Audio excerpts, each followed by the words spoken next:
হাদিস মার্কার ভিতরে কি বলে আল্লাহ নবী বলেন ইজা কানা উমারাকুম খিয়ারাকুম। চমৎকার কথা, এই ১৫০০ বছর আগে বলে গেছে। আর এই সময় সে বাংলাদেশে এইরকম সেট হয়ে যাবে টেরই পাই নেই। ওয়াজ করছি অনেক আগে থেকে, কিন্তু এবার হলো একেবারে চোখে আঙ্গুল দিয়ে দেয় দেওয়ার বছর এসে গেছে। যদি তোমাদের নেতারা হয় ভালো মানুষ, হাদিস সহি হাদিস, ইজা কানা উমারাকুম খিয়ারাকুম, যদি তোমাদের নেতারা ভালো মানুষ হয়, জোরে বলেন কারা, আরো জোরে, নেতারা ভালো মানুষ হয়, খিয়ারাকুম তোমাদের মধ্যে ভালো মানুষ, ওয়া আগ্নিয়াউকুম সুমুহাকুম, আর তোমাদের ধনীরা হয় দানবীর, গরিব মিসকিন এতিম অসহায় কাঙ্গাল দুঃখিনী বিধবা মাদ্রাসা মসজিদ সব জায়গায় ওয়াকাতরে দান করে ধনী লোকরা। ওয়া উমুরুকুম শুরা বাইনাকুম, আর তোমাদের প্রত্যেকটা কাজ যদি পরামর্শ সাপেক্ষে হয়, মসজিদ চলবে পরামর্শ সাপেক্ষে, মাদ্রাসা চলবে পরামর্শ সাপেক্ষে, সংসার চলবে পরামর্শ সাপেক্ষে, সমাজ চলবে পরামর্শ সাপেক্ষে, স্কুল চলবে পরামর্শের মাধ্যমে, কলেজ চলবে পরামর্শের মাধ্যমে, দেশ চলবে পরামর্শের মাধ্যমে, মন্ত্রীদের যারা যে জায়গার স্টাফ আছে সেই স্টাফের পরামর্শের মাধ্যমে যদি দেশ চলে, আল্লাহ নবী বলেন ফাজাহরুল আরদে খায়রুম মিন বাতনিহা, তাহলে তোমাদের জমিনের পিঠটা জমিনের নিচের চাইতে ভালো, অর্থাৎ বেঁচে থাকা মরার চাইতে ভালো দুনিয়াটা তখন তোমাদের শান্তির জন্য একটা জান্নাতি পরিবেশ হয়ে যাবে। নেতারা হবে ভালো মানুষ, ধনীরা হবে দানবীর, কাজ চলবে পরামর্শ সাপেক্ষে, কোনো জায়গা কোনো দুর্নীতি থাকবে না, সব জায়গা শান্তি আর শান্তি চলবে। পক্ষান্তরে হুজুর বলেন ইজা কানা উমারাকুম শিরারাকুম, যখন তোমাদের নেতারা হবে খারাপ, নবীর ভাষায় বলেন নেতারা হবে খারাপ, জোরে বলেন নেতারা হবে খারাপ। কাকে বলে?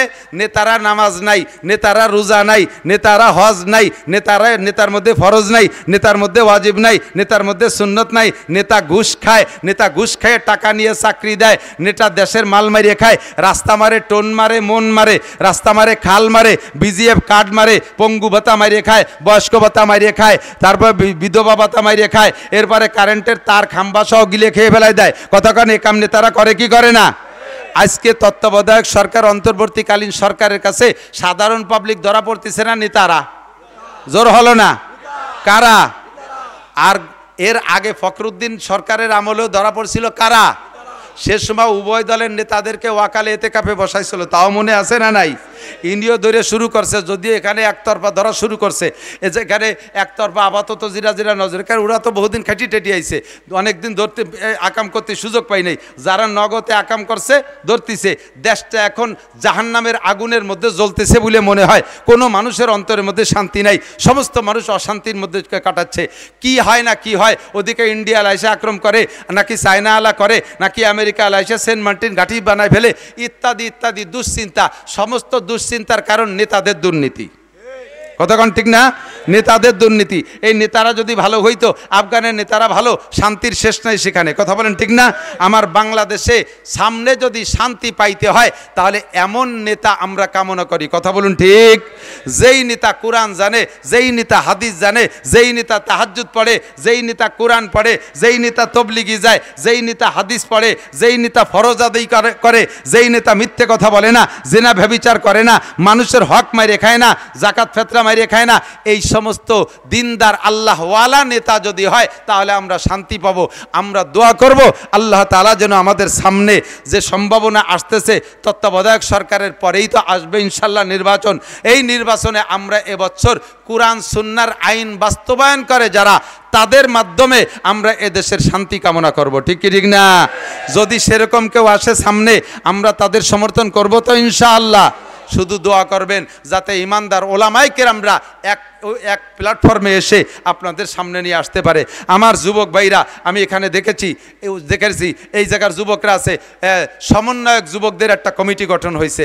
তাদের চেহারা দেখলে, যদিও তারা স্কুল কলেজের ছেলে, তাদেরকে দেখে আমার দিলটা ভরে গেছে। তাদের উদ্দেশ্য আমি শুনেছি, সবগুলো দারুণ উদ্দেশ্য। তারাও চাইতেছে, সমস্ত সমন্বয়ক ছাত্ররা চাইতেছে যে আমরা সামনে কোরআন সুন্নাহ অনুযায়ী একটা দেশ চালায় দেখি, একটা টার্ম কমপক্ষে চালায় দেখি এরা কি আনতে পারে আল্লাহর কাছ থেকে। কারণ এরা দেশ চালাবে, শেষ রাত্রে উঠে আল্লাহর কাছে উলামায়ে কেরামরা মুনাজাত করে, হাত তুলে কান্দে, আল্লাহ তুমি আমার হাতে দাও, আমি উম্মতের কাছে দেই। বাদশাহ শাহজাহান রহমাতুল্লাহ আলাইহির কিসসার মতো। বাদশাহ শাহজাহান রহমাতুল্লাহ আলাইহি বহুত বড় আলেম, বুজুর্গ বাদশাহ ছিলেন। ফজরের নামাজ পড়ে ইশরাক পর্যন্ত মসজিদে বসে তসবিহ তাহলিল তিলাওয়াত করিয়ে এরপরে ইশরাকের নামাজ পড়ে বাসায় যায়। তো উনি মসজিদে বসে ইশরাক পর্যন্ত আমল করতেছেন। এর মধ্যে উনার বাসায় ফকির গেছে। তো ফকির বাসায় গেলে বাসার থেকে বলছে যে বাদশা তো মসজিদে আমরা মেয়ে ছেলেরা দিলি কী বা দেবো, তুমি এই এলাকার ওনার দেশের নাগরিক, ওনার কাছে যদি চাও তাহলে তোমার চাহিদা পূর্ণ করে দেবে, তুমি মসজিদে যাও। তো মসজিদে আইসে ফকির কোনোদিন বাদশা শাহজাহানকে দেখে নাই, তো তার একটা বিশ্বাস বাচ্চা হবে তো মুকুট হবে, বাচ্চা হবে তো প্যান্ট শার্ট টাইকোট হবে, বাচ্চা হবে তো পুলিশ পাইক পেয়াদা পাইতে থাকবে, সেরকম একটা শান শওকতে থাকবে। তো এইরকম যদি কেউ দেখি তাহলে বুঝবো যে বাচ্চা। তো এইভাবে আইসে দেখে মসজিদের দরজায় একজন দাঁড়ানো, খুব ডাটের। শান্তির পরিচয় কার হাতে? শান্তি দিতে পারে কে? আল্লাহ পাক শান্তি দিতে পারে। মানুষের শান্তি দিতে পারে কোটি কোটি টাকার মালিক। দেখেন কত বড় বেইজ্জতি অপমানী, দাড়ি কয়টা বুড়োকালে চাইছিয়া সাধারণ একটা 150 টাকা দামের লুঙ্গি বইয়া একখান বাড়াইতে নৌকোয় কোনাকুনি কোন জায়গা যেন যাচ্ছিল। এর চেয়ে বড় আর বেইজ্জতি অশান্তি হতে পারে বলেন? তার টাকা এখনো পর্যন্ত 80,000 কর্মচারী বেতন নিচ্ছে, তার ইন্ডাস্ট্রি কলকারখানা সব চলতেছে, 80,000 কর্মচারীতে তার টাকা দিয়ে বেতন নিচ্ছে, অথচ সে একটা সিগারেট খাটটা পাচ্ছে না। তাহলে টাকার মধ্যে শান্তি আছে? ইন্ডাস্ট্রিজের মধ্যে শান্তি আছে? তার ইন্ডাস্ট্রিতে তৈরি হওয়া ঔষধ আমরা কিনে খাচ্ছি, অথচ সে একটা বড়ি পাচ্ছে না। কতক্ষণ? তাহলে ইন্ডাস্ট্রিজের মধ্যে শান্তি নাই। যুবক আমার দিক টাকা নড়াচড়া করিস না, ভালো রে বুঝে নে, বুড়োগুলো বুড়ো হয়ে গেছে, অত কইছি না আথাল কুড়ি, ও কাজে লাগে না। তোমরা যুব সমাজ তৈরি হও, তোমাদের আন্দোলনে বাংলাদেশকে আমরা আলাদা একটা সম্ভাবনা সামনে দেখতেছি। কাজেই যুবক অ্যালার্ট থাকবা, প্রত্যেকটা কথা তোমরা নেওয়ার চেষ্টা করবা। জীবনেও কোনোদিন স্লোগান দিবা না।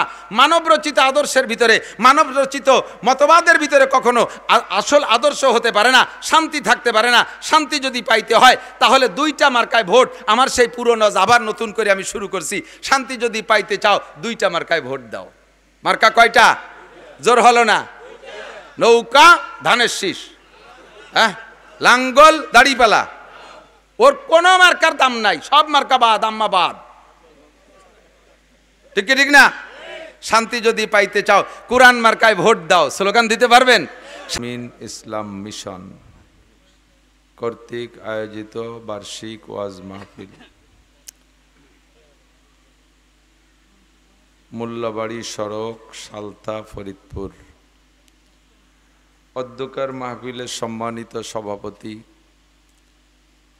আমাদের সালথা বরঞ্চ বর্তমান বৃহত্তর ফরিদপুরের অন্যতম মুরব্বী, বাহিদ্য মাদ্রাসার শাইখুল হাদিস ও মোহতামিম সাহেব হুজুর হাফিজাহুল্লাহ,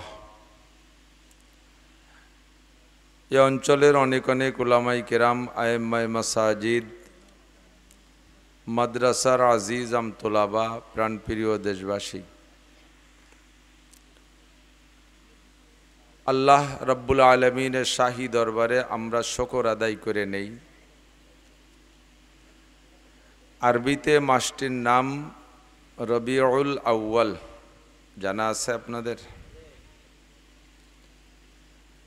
রবিউল আউয়াল মাস শুনেই আমরা বড় আনন্দিত।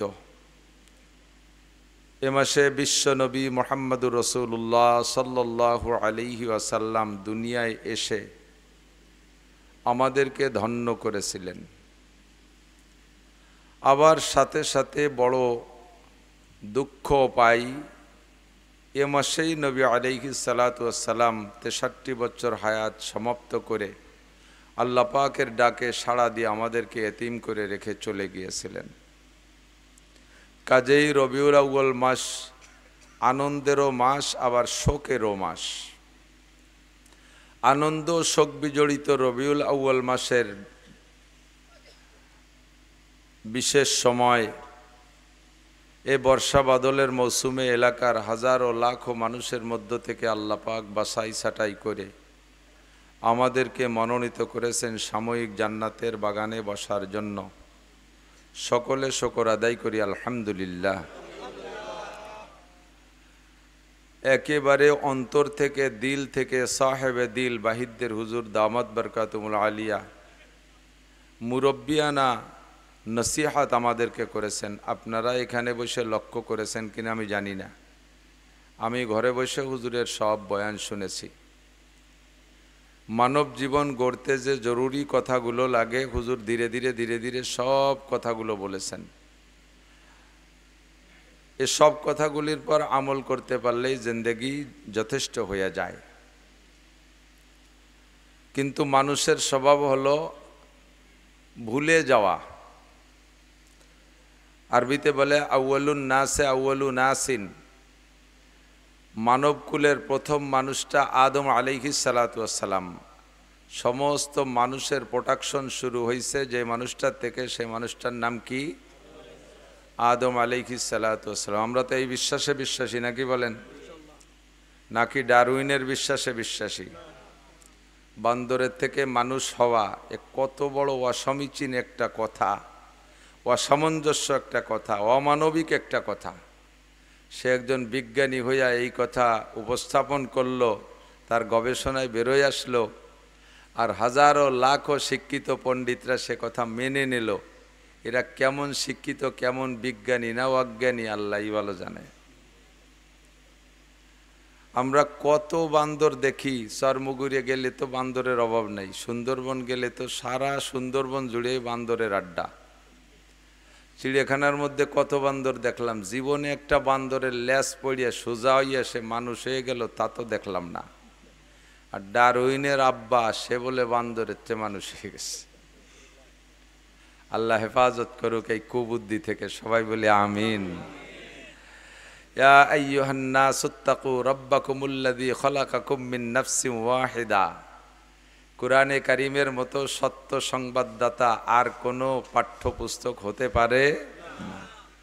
আসমানি কালাম, দুনিয়ার কাফের মুশরিকরা কোরআনকে বিকৃত করার জন্য শত চেষ্টা চালাইতেছে, কিন্তু একটা হরফও পরিবর্ধন করতে সক্ষম হয় নাই। অস্বীকার করারও কায়দা নাই, উপায় নাই।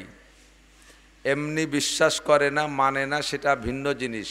বাকি এর এগেনেস্টে আর একটা কিতাব সমখুটি লিখে দেওয়ার যোগ্যতাওয়ালা কোনো বিজ্ঞানী, কোনো শিক্ষিত পণ্ডিত জগতে নাই, আসে নাই।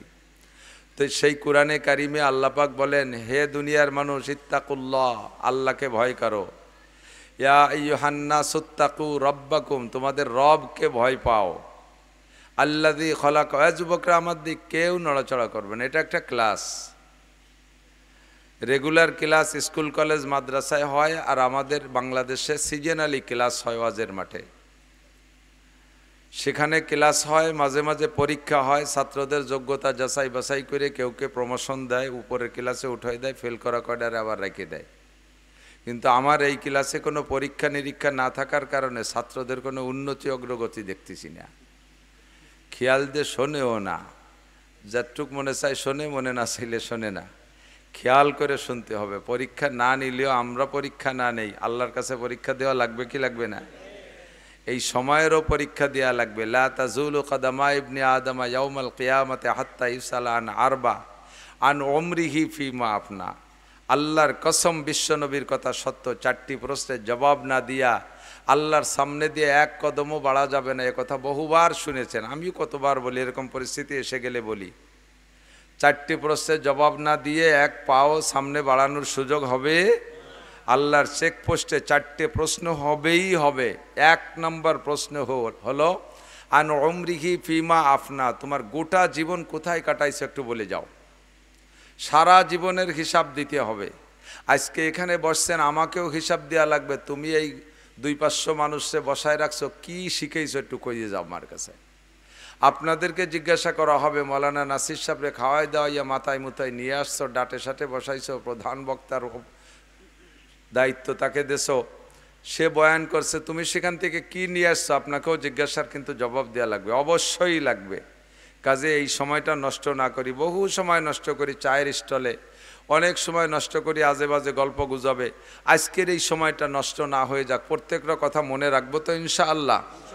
অনেকক্ষণ কষ্ট দেব না, পাছার নিচে হয়তো জায়গা নরম ভিজে যাচ্ছে, কষ্ট হবে, বেশিক্ষণ কষ্ট দেব না। অল্পক্ষণ, ঘণ্টাখানিকের ভিতরে যা সেই কথাগুলো বাড়ি নিয়ে যাওয়ার চেষ্টা করব, জীবনের সাথে রাখার চেষ্টা করব। রাজি আছি তো ইনশাআল্লাহ? আল্লাহ কা ইত্তাকু রাব্বাকুম, তোমাদের রবকে তোমরা ভয় পাও। আল্লাযী খলাকাকুম মিন নাফসিন ওয়াহিদা, যে আল্লাহ তাআলা তোমাদেরকে এক ব্যক্তি থেকে সৃষ্টি করেছেন। কয়জন? এক ব্যক্তি থেকে সৃষ্টি করেছে। মিন নাফসিন ওয়াহিদা, একটা জাত থেকে তোমাদেরকে সৃষ্টি করেছে। মিন নাফসিন ওয়াহিদা ওয়া খালাকা মিনহা যাওজাহা, সর্বপ্রথম সৃষ্টি পদ্ধতি কি? ওই লোকটা থেকে তার স্ত্রীকেও সৃষ্টি করেছে। আপনারা অনেক অনেক শিক্ষিত পণ্ডিত আছেন, বলতে পারবেন ডিম আগে না মুরগি আগে? তো বড় বেকায়দায় পড়ে গেলাম। ডিম আগে না মুরগি আগে বলেন তো? মুরগি আগের পক্ষে কারা? একটু কষ্ট করে বেয়াদবি মাফ করবেন, হাত দেখাবেন। ডিম আগে না মুরগি আগে? অনেকে আবার সমন্বয়কের কাতারে চুপ করে রয়েছে। আমলিগ বিএনপি দুই দলে যাক, আমরা মাঝে একদল সমন্বয় করবানি। ডিম আগে কারা, এর পক্ষে কারা একটু দেখাবেন। ডিম আগে, ডিম আগে না মুরগি আগে? তার ডিম আগের পক্ষে কয়জন? তা ডিম আগের পক্ষে 10-12 জন, মুরগি আগের পক্ষে বেশ কয়েকজন, কিন্তু ফাঁকে কেউ হাত উঠই নেই। দেখি যেদিক যায় সেই দিকের পক্ষে। ইউনুস চাচা যেদিক নেই সেই দিকের পক্ষে। আল্লাহু আকবার। ডিম মুরগি যদি আগে হয় তাহলে মুরগি তো হয় ডিমের থেকেই, তাহলে সে মুরগিটা অলক কিসির থেকে? সে ডিম না থাকলে ডিম মুরগি আসে কোন যাইতে? আবার ডিমও তো মুরগি ছাড়া হয় না। এ কোন বেকায়দায় পড়ে গেলাম।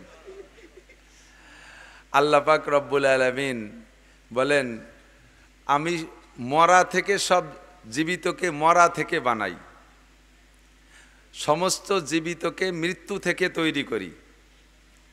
মানুষ আমরা এখন জীবিত আছি, আমাদেরও সৃষ্টি হয়েছে একটা মরা থেকে। বীর্য মরা জিনিস, মাটি মরা, পানি মরা, আগুন মরা, বাতাস মরা, এই সব মরা থেকে আল্লাহ তাআলা জীবিত মানুষ বানাইছে। কোরআন শরীফের সাক্ষী। আল্লাহ পাক রব্বুল আলামিন বলেন, কুলিল্লাহুম্মা মালিকাল মুলকি তুতিল মুলকা মান তাশা ওয়া তানজিউল মুলকা মিম্মান তাশা ওয়া তুইজ্জু মান তাশা ওয়া তুযিল্লু মান তাশা বিয়াদিকাল খাইর ইন্নাকা আলা কুল্লি শাইইন কাদির তুলিজুল লাইলা ফিন নাহারি ওয়া তুলিজুন নাহারা ফিল লাইল ওয়া তুখরিজুল হাইয়া মিনাল মাইয়িতি। হাই মানে জীবিত, তো এরপরে আবার আছে ওয়া তুখরিজুল মাইয়িতা মিনাল হাই। কিন্তু বলতে যাই আল্লাহ তো বলতে পারতেন, যদি মুরগি আগে হতো তাহলে বুঝতাম আল্লাহ বলতেন ওয়া তুখরিজুল মাইয়িতা মিনাল হাই, আগে এইটুক বলতেন। কিন্তু আগে আল্লাহ তা না বলে কি বলছেন? তুখরিজুল মাইয়িতা মিনাল হাই। মরাকে আল্লাহ তাআলা তুখরিজুল হাইয়া মিনাল মাইয়িতি, জীবিতকে আল্লাহ বানায় মরা থেকে। জীবিতকে বানায় মরা থেকে। ডিম মরা, ডিমে হাঁটতে পারে, ডিমে খাইতে পারে, ডিমে পেশাব পায়খানা করে, ডিম মরা। মুরগি তাজা, তো এই তাজাকে বানাইছে মরা থেকে। এর দ্বারাই প্রমাণ হলো ডিম আগে। কি আগে? ডিম আগে। তো অলকাত থেকে কেউ ছিল না, সবাইরে যে আল্লাহ তাআলা যে কায়দায় বানাইছে, ডিমটারও সে কায়দায় বানাইছে। ডিমটাকে সংরক্ষিতভাবে, সুরক্ষিতভাবে আল্লাহ তাআলা পাঠাই দিয়েছে। আর জমিনের হিট পাইয়া ডিমটার থেকে একটা বাচ্চা হয়েছে, সেখান থেকে মুরগি তৈরি হয়েছে। দুনিয়ার সিস্টেম হলো নারী আর পুরুষের মিলনের দ্বারা সন্তান হয়, মানুষ পয়দা হয়, এটাই সিস্টেম না? তো সর্বপ্রথম মানুষটা আদম আলাইহিস সালাম, উনার আব্বার নাম কি? আদম আলাইহিস সালামের মায়ের নাম কি? আদম আলাইহিস সালামের আব্বা নাই, তার মা নাই। আল্লাহ তাআলা সর্বপ্রথম আদম আলাইহিস সালাতু ওয়াস সালামকে খালাকাল্লাহু বিয়াদাইহি, আদম আলাইহিস সালামকে আল্লাহ তাআলা নিজ হাত দিয়ে তৈরি করেছেন। আল্লাহর হাত দিয়ে বানাইছে। ফেরেশতাদেরকে বলছে গলার নিচের টুক বানাও, ফেরেশতারা গলার নিচের টুক বানাইছে আদম বানানোর অর্ডার পেয়ে। এবার ফেরেশতারা বললে আল্লাহ আদম কি এইটুকি? আল্লাহ বললেন আদম যদি, মানুষ যদি ওইটুকি হবে, তার নিচেই তো তার আসল টুকি তো নাই। স্পিকার কো কথা বলবে কি দিয়ে? হেডলাইট কোন জায়গা? চোখ। তার কানে শুনবে সে কান কো? তারপরে খাবে সে অঙ্গ কো? ইত্যাদি ইত্যাদি সব মিলে সেটুক তো বানানো নাই, আসল টুকি তো বাদ রয়েছে। জি আল্লাহ বলেন সেটুক কিভাবে বানাইতে হবে? আল্লাহ পাক বললেন সেটুক তোমরা পারবা না, ওটুক তোমরা পারবা না। ওটুকির মধ্যে অনেক কারুকার্য আছে। মাথার ভিতরে মগজ থাকবে। একজন মানুষের মগজ এত বড় প্রশস্ত যে মগজটা আগে দেখছেন মনে হয় ক্যাসেটের ফিতে ছিল না, ফিতেই কথা ধরে রাখতো, ক্যাসেট ঘুরতো, ফিতে ঘুরতো আর কথা সাপ্লাই হতো। মানুষের মগজ থেকে ক্যাসেটের ফিতে তৈরি করা হয়েছে। একজন মানুষের মাথার গিলু বের করে এটাকে যদি তার মূল পর্দা হিসেবে, এটা পর্দার সমন্বয়, এই পর্দাকে দলা করে এটা মগজ গিলুর একটা খান্ডা তৈরি করছে, এটা খুলে যদি ছেড়ে দেওয়া হয়, পাতলা করা হয়, তাহলে একজন মানুষের মগজ এত বড় প্রশস্ত যে সারা পৃথিবীর উপরে সিলিং হয়ে যেতে পারে। এতে কথা ধরে রাখবে, এতে কথা রেকর্ড করবে। এই মগজটা আমার বানাইতে হবে, এটা তোমরা পারবা না। এই মুখমণ্ডলটা তোমরা পারবা না। একে টাইমে কোটি কোটি মানুষ থাকবে পৃথিবীতে, একজনের চেহারার সাথে আর একজনের চেহারা মেলবে না। এই মডেলিংটা তোমরা পারবা না, এটা আমার হাত দিয়ে তৈরি করতে হবে। এজন্য গলার উপরে টুক আল্লাহ তাআলা নিজ হাত দিয়ে তৈরি করেছিলেন। কথা এসে গেলে বলা লাগে, গলার নিচে টুক বানাইছে ফেরেশতারা, এটুকের সম্মান যেমন গলার উপরে টুক বানাইছেন আল্লাহ তাআলা, এটুকের সম্মান কি একরকম হতে পারে? কখনো পারে না। যেটুকের ভিতরে আল্লাহ পাক নিজে হাত দিয়েছেন সেটুকের মর্যাদা আল্লাহ একটু বেশি দিয়ে রেখেছেন। যে জিনিসটা আমার কাছে অর্জন হয় বিনা পরিশ্রমে, ওই জিনিসের মর্যাদা আর যেটা বানাইতে যেটার উপরে আমার পরিশ্রম আছে ওইটার মর্যাদা আমার কাছে একরকম না। মাঝে মাঝে উদাহরণে বলি, যুবক বৈশা বৈশা দামি একটা শাল চাদর দিয়ে স্যান্ডেল পরিষ্কার করে। স্যান্ডেল জোড়ার বয়স 3.5 থেকে 4 বছর, তার মূল বডি নাই, মুসির দোকানে নিয়ে পাল্টাই নিয়ে সামলাই দিয়েই তার স্যান্ডেল হয়ে গেছে, সে আসল ফিগার নাই। তারপরও কি মোহাব্বত, সেই স্যান্ডেলটা মালিশ করতেছে 12-13 হাজার টাকা দামের শাল দিয়ে। জিজ্ঞেস করা হলো, এই এত দামি শাল দিয়ে স্যান্ডেল মুছিস, শাল কার আর স্যান্ডেল কার? কয় যে স্যান্ডেল জোড়া হলো আমি ব্যান চালাইয়ে অনেক কষ্ট করিয়া, বহুত কষ্ট করে পয়সা বাঁচায় রেখে তাই দিয়ে আমি স্যান্ডেল কিনছি, আর শাল আলো দেশে আমার শ্বশুর। শাল দেশে শ্বশুর, শ্বশুরের টাকার কিনা শালের প্রতি মায়া নাই বিদায় নিজের কিনা স্যান্ডেলের উপরে মায়া আছে, সেই 12,000 টাকা দামে শাল দিয়ে স্যান্ডেল মোছে, কারণ এটা নিজের টাকার স্যান্ডেল, এর প্রতি মায়া একটু বেশি। আসমান বানাইছে আল্লাহ তাআলা কোন শব্দ দিয়া, জমিন বানাইছে আল্লাহ কোন শব্দ দিয়া, চন্দ্র সূর্য বানাইছে আল্লাহ কোন শব্দ দিয়া, সব ফেরেশতা বানাইছে কোন শব্দ দিয়া, জিন বানাইছে আল্লাহ কোন শব্দের মাধ্যমে, কোন মানে হয়ে যাও। আর এই একটা একটা শব্দ বলছেন, সবগুলো হয়ে গেছে। এদের সারা জগতে যত সৃষ্টি আছে সমস্ত সৃষ্টি মিলাইয়া সকলের উপরে আল্লাহর যতটুক মায়া, সাধারণ একজন মূর্খ মানুষের মাথার উপরে আল্লাহ তাআলার মায়া তার চাইতে লাখ কোটি গুণ বেশি। কারণ এইটুক বানাইছে আল্লাহ তাআলা নিজ হাত দিয়ে, যার উপরে আল্লাহর হাতের ছোঁয়া আছে তার উপরে আল্লাহর মায়া বেশি। এই জন্য নবী আলাইহিস সালাম বলেন, যদি তোমরা কখনো কোনো মানুষের উপরে রেগে যাও, কাহারও উপরে রেগে যাও, কেউকে মারতে চাও, প্রহার করার দরকার হয়, তাহলে তাকে মারবা গলার নিচে যেটুক ফেরেশতারা বানাইছে ওইটুকরে মারিয়ে শেষি বেলায় দাও। আল্লাহ যেটুক আদ্যে বানাইছে ও জায়গা মার দিও না। এই জন্য মাথায় মারবা না, মুখে মারবা না, কান ধরে টান দিবা না, দাঁত মুখ ভেঙে বেলায় দিবা না, এই জায়গা মারবা না। কিন্তু আমরা সম্পূর্ণ উল্টো করি, পয়লা বক্সিংটা নাক জড়াইয়া নাক বসকায় ফেলি। বাচ্চা কাচ্চারে থাপ্পড় দিতে গেলে মাথায় দেয়, কান জড়াই দেয়, মুখের উপরে গালের উপরে থাপ্পড় মারি। যে জায়গা মারতে নিষেধ করছে সেই জায়গা আগে মারি। লাঠি দিয়ে বাড়ি দিলে, আপনাদের এলাকায় তো বাড়ি বাড়ি হয় না, আন্তর্জাতিক খ্যাতি সম্পূর্ণ সালতানগর কান্দা, এ জায়গার মানুষ হেসাক ধরায় কাজি হারে, মহিলারা ছাই উড়োয়। সুবহানাল্লাহ, কি বিল্লাহ, একটু নাউজুবিল্লাহ। তো পয়লা মাইডটা কোন জায়গা দেন আপনারা? মাথা ফেলাই দিতে পারলে আর এদিক ওদিক চাই না, কথা কোন ঠিক না? আল্লাহু আকবার। তো আদম আলাইহিস সালাতু ওয়াস সালামকে আল্লাহ বড় মোহাব্বতের সাথে, মানে উস্তাদ যারা আছেন, মাদ্রাসার শিক্ষক বা স্কুলের শিক্ষক যারা আছেন, তাদেরকে একটা সবক দিয়ে দেই, কথার ভিতর দিয়ে একটু মনে রাখবেন, পরে কথার দিকে যাচ্ছি, কষ্ট হচ্ছে না তো? উস্তাদরা মারতে গেলে কান ধরে টানিয়ে উঠে ছাত্রদেরকে, কানে মারবেন না, কানের সম্পর্ক ভিতরে ব্রেনের দিকে, মাথার কাঁধে পিছনের দিকে থাপ্পড় মারবেন না। বিজ্ঞানীদের কাছে শুনে দেখেন, মানুষের মগজের পাওয়ার থাকে মাথার পিছনের দিকে, ও জায়গা যদি থাপ্পড় দেয় তখন মাথা খারাপ হয়ে যায়। ধীরে ধীরে মাথায় মারতে মারতে ছেলেটা ভালো ব্রেনই ছিল, মাথাটা নষ্ট হয়ে যাবে, ব্রেন খারাপ হয়ে যাবে। আর রাতের বেলায় ঘুম থেকে উঠানোর জন্যে ধরেই কান ধরে হাত ধরে টান দিয়ে উঠবেন না। মাদ্রাসার শিক্ষকরা এ ব্যাপারে চরম অন্যায় করে, ভুল করে জায়গায় জায়গায়। শেষ রাত্রে বাচ্চারা যদি ডাকলে না ওঠে, ধরে কান ধরে টান দিয়ে উঠে ফেলাই দেয়, ওই ছেলেটা হতভম্ব হয়ে যায়। মানুষ যখন ঘুমায় তখন তার ভিতরে রুহু থাকে, রুহু একটা মেশিন আল্লাহ তাআলা তৈরি করে রেখেছেন, রুহু ভিতরে থাকে।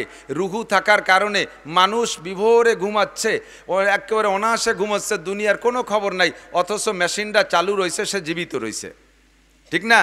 একজন মানুষের সাথে দুইটা জিনিস থাকলে মানুষটা মানুষও থাকে আর সাথে মানুষটার হুঁশ জ্ঞানও থাকে।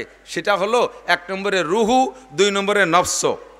রুহু আর নফস, নফসকে আমরা বাংলায় আত্মা বলি। এই রুহুটায় মানুষকে জীবিত রাখে আর আত্মাটায় মানুষকে হুঁশ রাখে। মানুষ যখন ঘুম হয়ে যায় তখন রুহু ভিতরে থাকার কারণে সে জীবিত থাকে। বাকি ঘুমানোর সাথে সাথে প্রত্যেকটা মানুষের আত্মা নফস ভিতরে থাকে না, ও সফর করে। এই সফর করতে করতে আমেরিকা চলে যায়, জাপান চলে যায়, ও ঘুরে ঘুরে বিশ্বের যেখানে যা দেখে ওখান থেকে রুহের উপরে ফোকাস করে, ওইটাই তার স্বপ্ন। ছেলেটা রয়েছে বিছানে ঘুমাইয়া, স্বপ্নে চলে গেছে আমেরিকা, জো বাইডেনের মাইয়ে বিয়ে করে ও জায়গা ঘর সংসার করে 4-5টা ছেলে মেয়ে হয়ে গেছে, লাইফ দিয়ে উঠে দেখে যে দাফা দাফি হতে হতে খেতা ছিঁড়ে ফেলাইছে।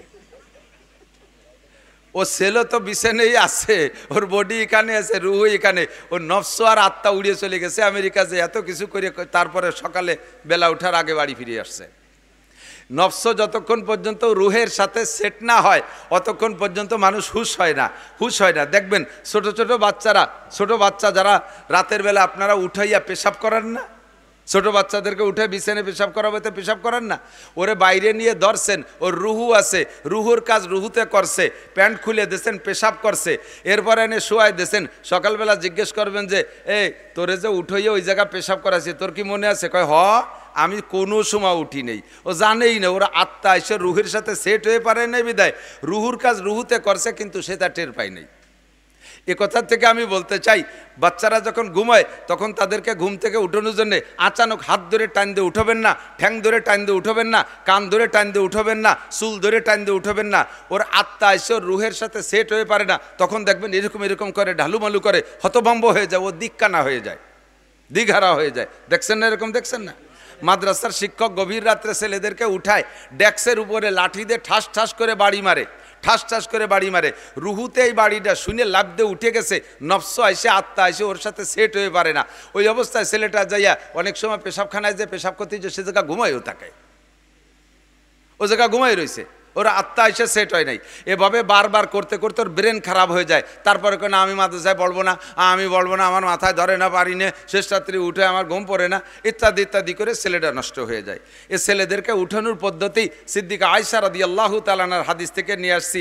সিদ্দিকা আয়েশা বলেন, নবী আলাইহিস সালাতু ওয়াসসালাম আর আমি যখন রাত্রে এক রুমে ঘুমাইতাম, ছোট্ট রুম, আমরা একজনে উঠে, দুইজন যদি উঠে একজনের নামাজে দাঁড়াইতো রুমের ভিতরে, তাহলে আর একজনের গায়ে পা লাগতো, সিজদার ধাক্কা লাগতো, এত চাপা রুমের মধ্যে আমি আর হুজুর ঘুমাইতাম। হুজুরের সব স্ত্রীদের রুম এরকম ছিল। তো হুজুর গভীর রাত্রে উঠতেন, শেষ রাত্রে উঠে হুজুর অজু করতে যাওয়ার আগে আমাকে ডাকতেন। আয়েশাকে হুজুর অত্যন্ত ভালোবাসতেন, ভালোবাসার টানে আয়েশাকে পুরো আয়েশা না বলে আইস করে ডাকতেন। আইস মানে আরাম, মোহাব্বতের টানে হুজুর আইস করে ডাকতেন, ইয়া আইস করে ডাকতেন। আমি কানে শব্দ শুনতাম কিন্তু আমি সজাগ হতাম না, ছোট মানুষ ছিলাম, উড়ামুড়া। হুজুর বলছে না, খেয়াল করছেন নাকি জানি না, আয়েশা এত ছোটবেলায় হুজুরের ঘরে স্ত্রী হিসেবে গেছেন যে অল্প বয়সের কারণে আয়েশা রুটি বানাবে বিদায় আটা সেনতে আটার মধ্যে হাত দিয়ে ওই অবস্থায় কাইতে ঘুমাই গেছে। সে আটা দিয়ে রুটিও বানাই নেই, সেনা টেনা শেষ, ওই অবস্থায় কাইতে ঘুমাই গেছে। আরও মজার বিষয় যে আটা হাতের মধ্যে রয়েছে, উনি ঘুমাই রয়েছে, ছাগলে আটাটুক খাইয়ে গেছে, তাও টের পাই নেই। ছোটদের ঘুমের যে অবস্থা। তো শেষ রাত্রি আমার ঘুমের প্রভাবে আমি এরকম ঘুমাই থাকতাম, হুজুর আমারে ডাক্তার উঠতাম না। বিশ্ব নবী রহমতে আলম, গোটা মানব জাতির উস্তাদ, সর্বক্ষেত্রের উস্তাদ, আমাকে হুজুর শেষ রাত্রে উঠাইতেন কিভাবে? অজু বানাইয়া আইসা আবারও ডাকতেন, তাও উঠতাম না। একটু হাতে যে পানি থাকতো অজুর পানি, আমার চোখের উপরে মুখের উপরে চটকা মারতেন। হালকা হালকা ঠান্ডা পানির প্রভাবে আমি অনেক দিন উঠে যেতাম। আবার কোনো দিন যদি এভাবে আমি না উঠতাম, তাহলে হুজুর আঙ্গুলে পানি নিয়ে আমার 2 চোখের কেনিতে 2 ফোঁটা পানি ছেড়ে দিতেন। হালকা হালকা করে মৃদু মৃদু করে আমার মাথা মালিশ করতেন, আর ধীরে ধীরে ডাকতেন, ইয়া আইস কুমি বিইذনিল্লাহ, ও আয়েশা তুমি ওঠো, তুমি ওঠো, অজু বানাও, নামাজ পড়ো, তাহাজ্জুদ পড়ো। আল্লাহ পাক রব্বুল আলামিন ডাকতেছেন, আলা মুস্তাগফিরিন ফাগফির আলা, আলা মুস্তারজিকিন ফাআরজুকা, আলা মুস্তাশফিন ফাওয়াফিয়া।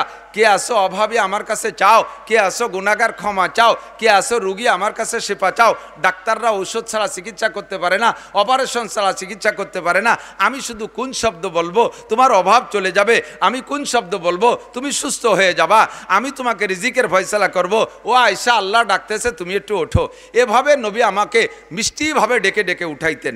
তো নবী আলাইহিস সালাতু ওয়াস সালাম হলো লাকাদ কানা লাকুম ফি রাসূলিল্লাহি উসওয়াতুন হাসানা। গোটা মানব জাতির মধ্যে বিশ্বনবী মুহাম্মদুর রাসূলুল্লাহ সাল্লাল্লাহু আলাইহি সাল্লামের মধ্যে, হুজুর আলাইহিস সালামের মধ্যে রয়েছে মানব জাতির উত্তম আদর্শ।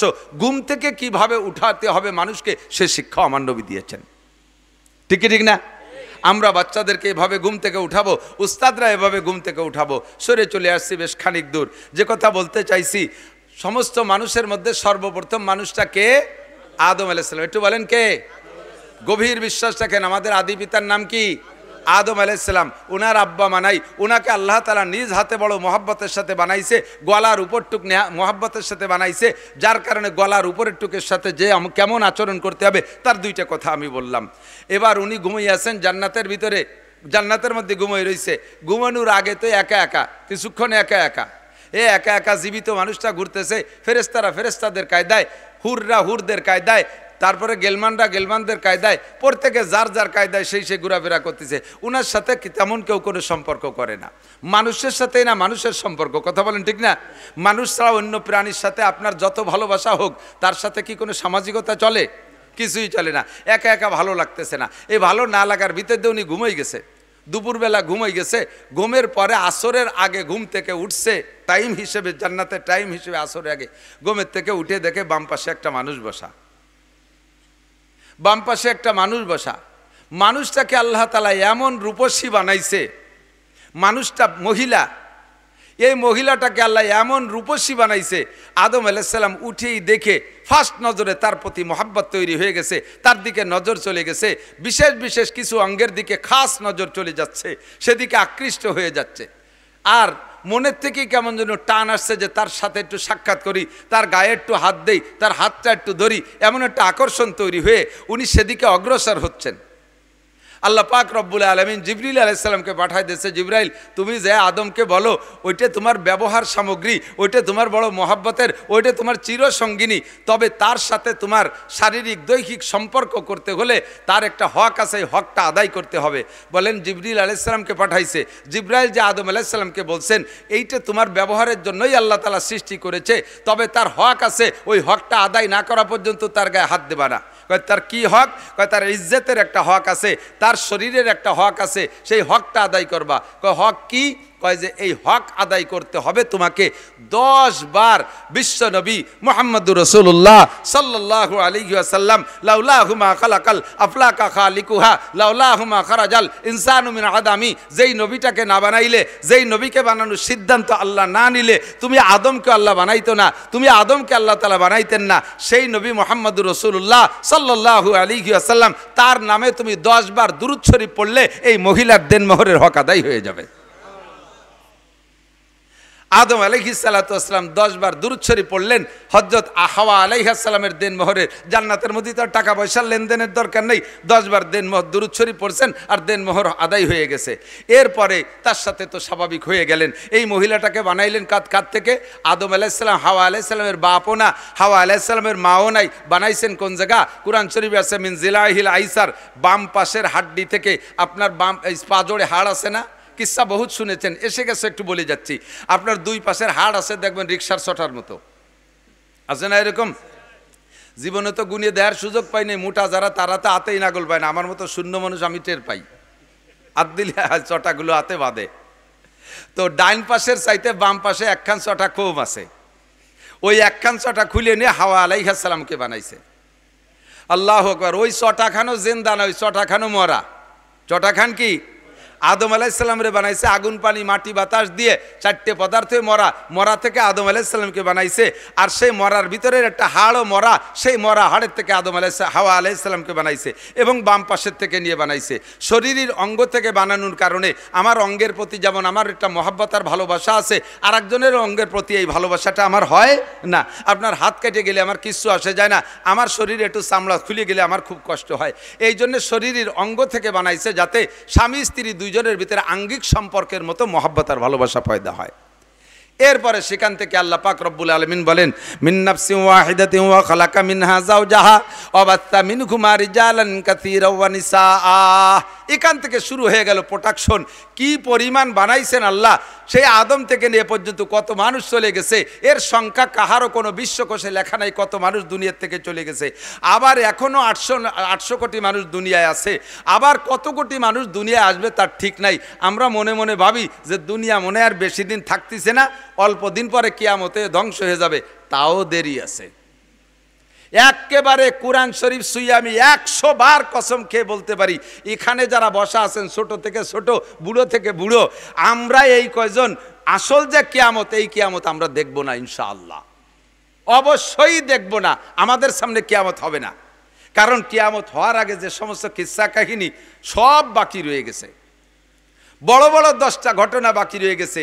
এই সব ঘটনা ঘটে যাওয়ার পরে পূর্ব আকাশ থেকে পশ্চিম আকাশ থেকে সূর্য উদয় হবে, মাঝ আকাশ পর্যন্ত আসবে, আবার ওই সূর্যটা পশ্চিম আকাশে অস্ত যাবে। বলা হয় সেই সূর্য ব্যাক করারও 120 বছর পরে কিয়ামত হবে।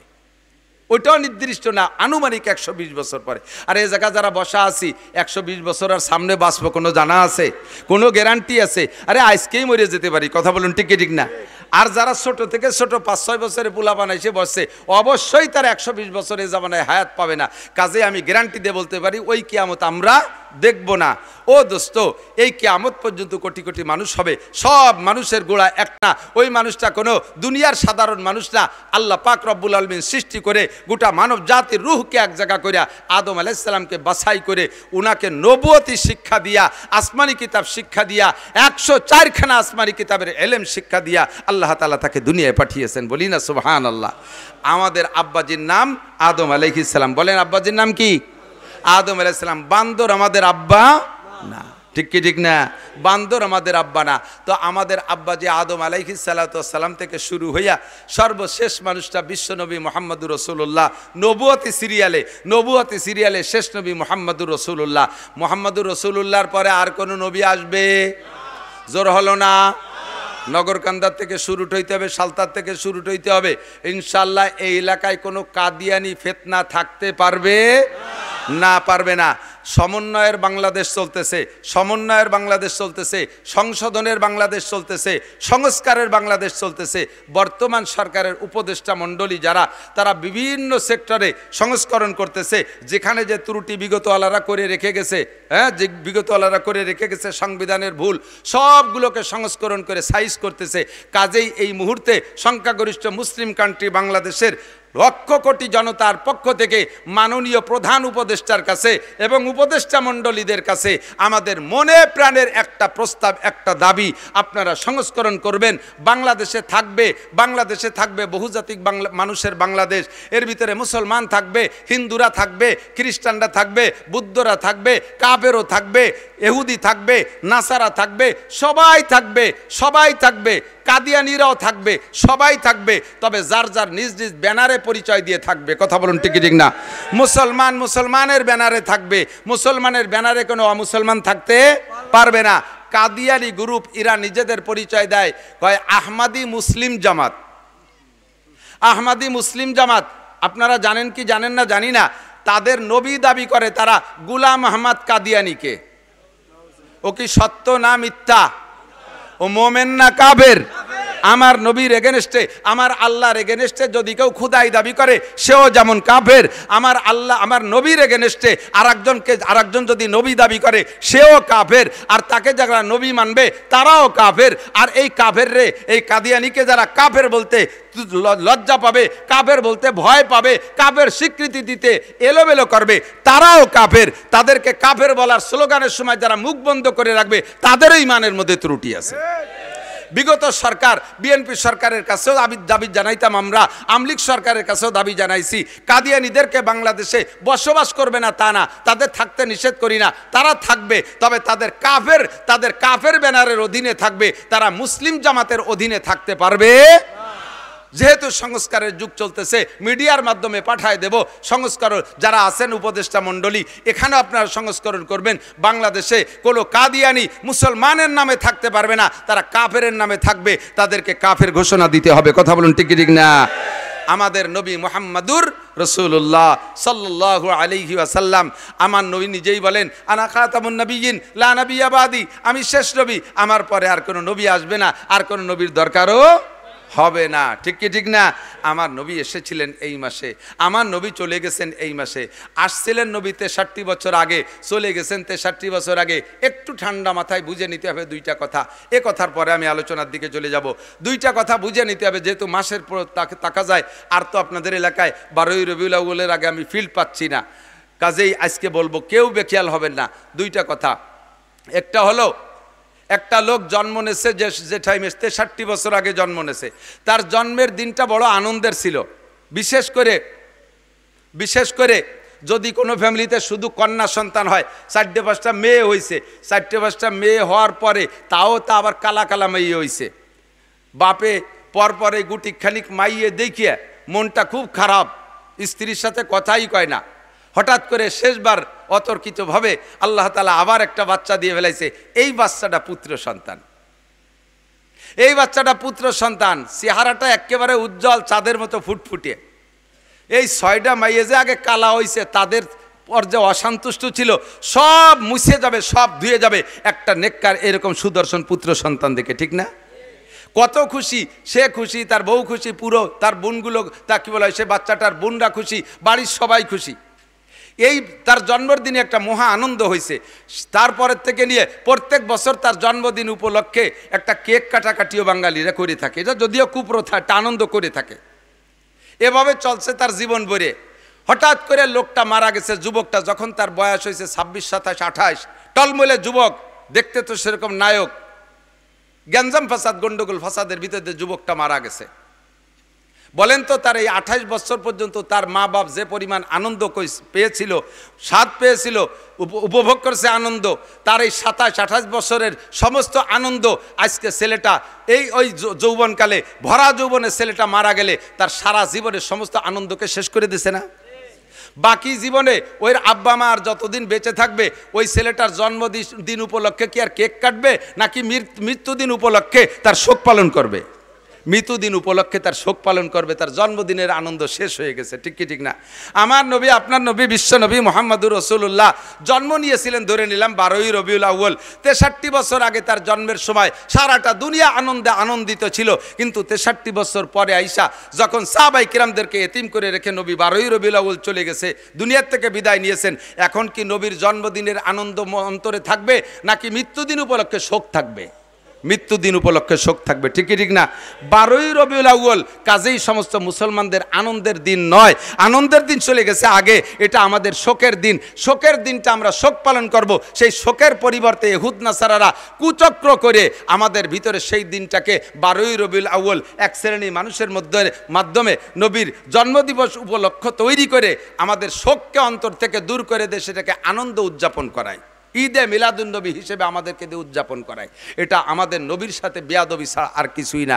কাজেই 12ই রবিউল আউয়াল সামনে আসলে আমরা এই দিন দুরুদ পড়ব, বেশি নবীর শানে দুরুদ ও সালাম পড়ব, আমরা সোয়াব রেসানি করব। ঠিক আছে না? ইনশাআল্লাহ ও দিনটা আমাদের আনন্দের দিন না, যুবকরা, ও দিনটা আমাদের শোকের দিন। তোমরা যারা যুব সমাজ আছো, যুব সমাজ বিভিন্ন প্রোগ্রাম করবা, এই দিনটা তোমরা নবী আলাইহিস সালাতু ওয়াস সালামের শানে শোক দিবস পালন করবা। এই দিনটা তোমরা ইবাদত বন্দেগীর মধ্যে কাটানোর চেষ্টা করবা। এলাকার জনগণকে নিয়ে আমার নবী মুহাম্মদুর রাসূলুল্লাহ এ মাসে চলে গিয়ে আমাদেরকে শোকাক্রান্ত করেছেন। সেই মাসে আমরা একটা ধর্মীয় আলোচনা নিয়ে বসছি।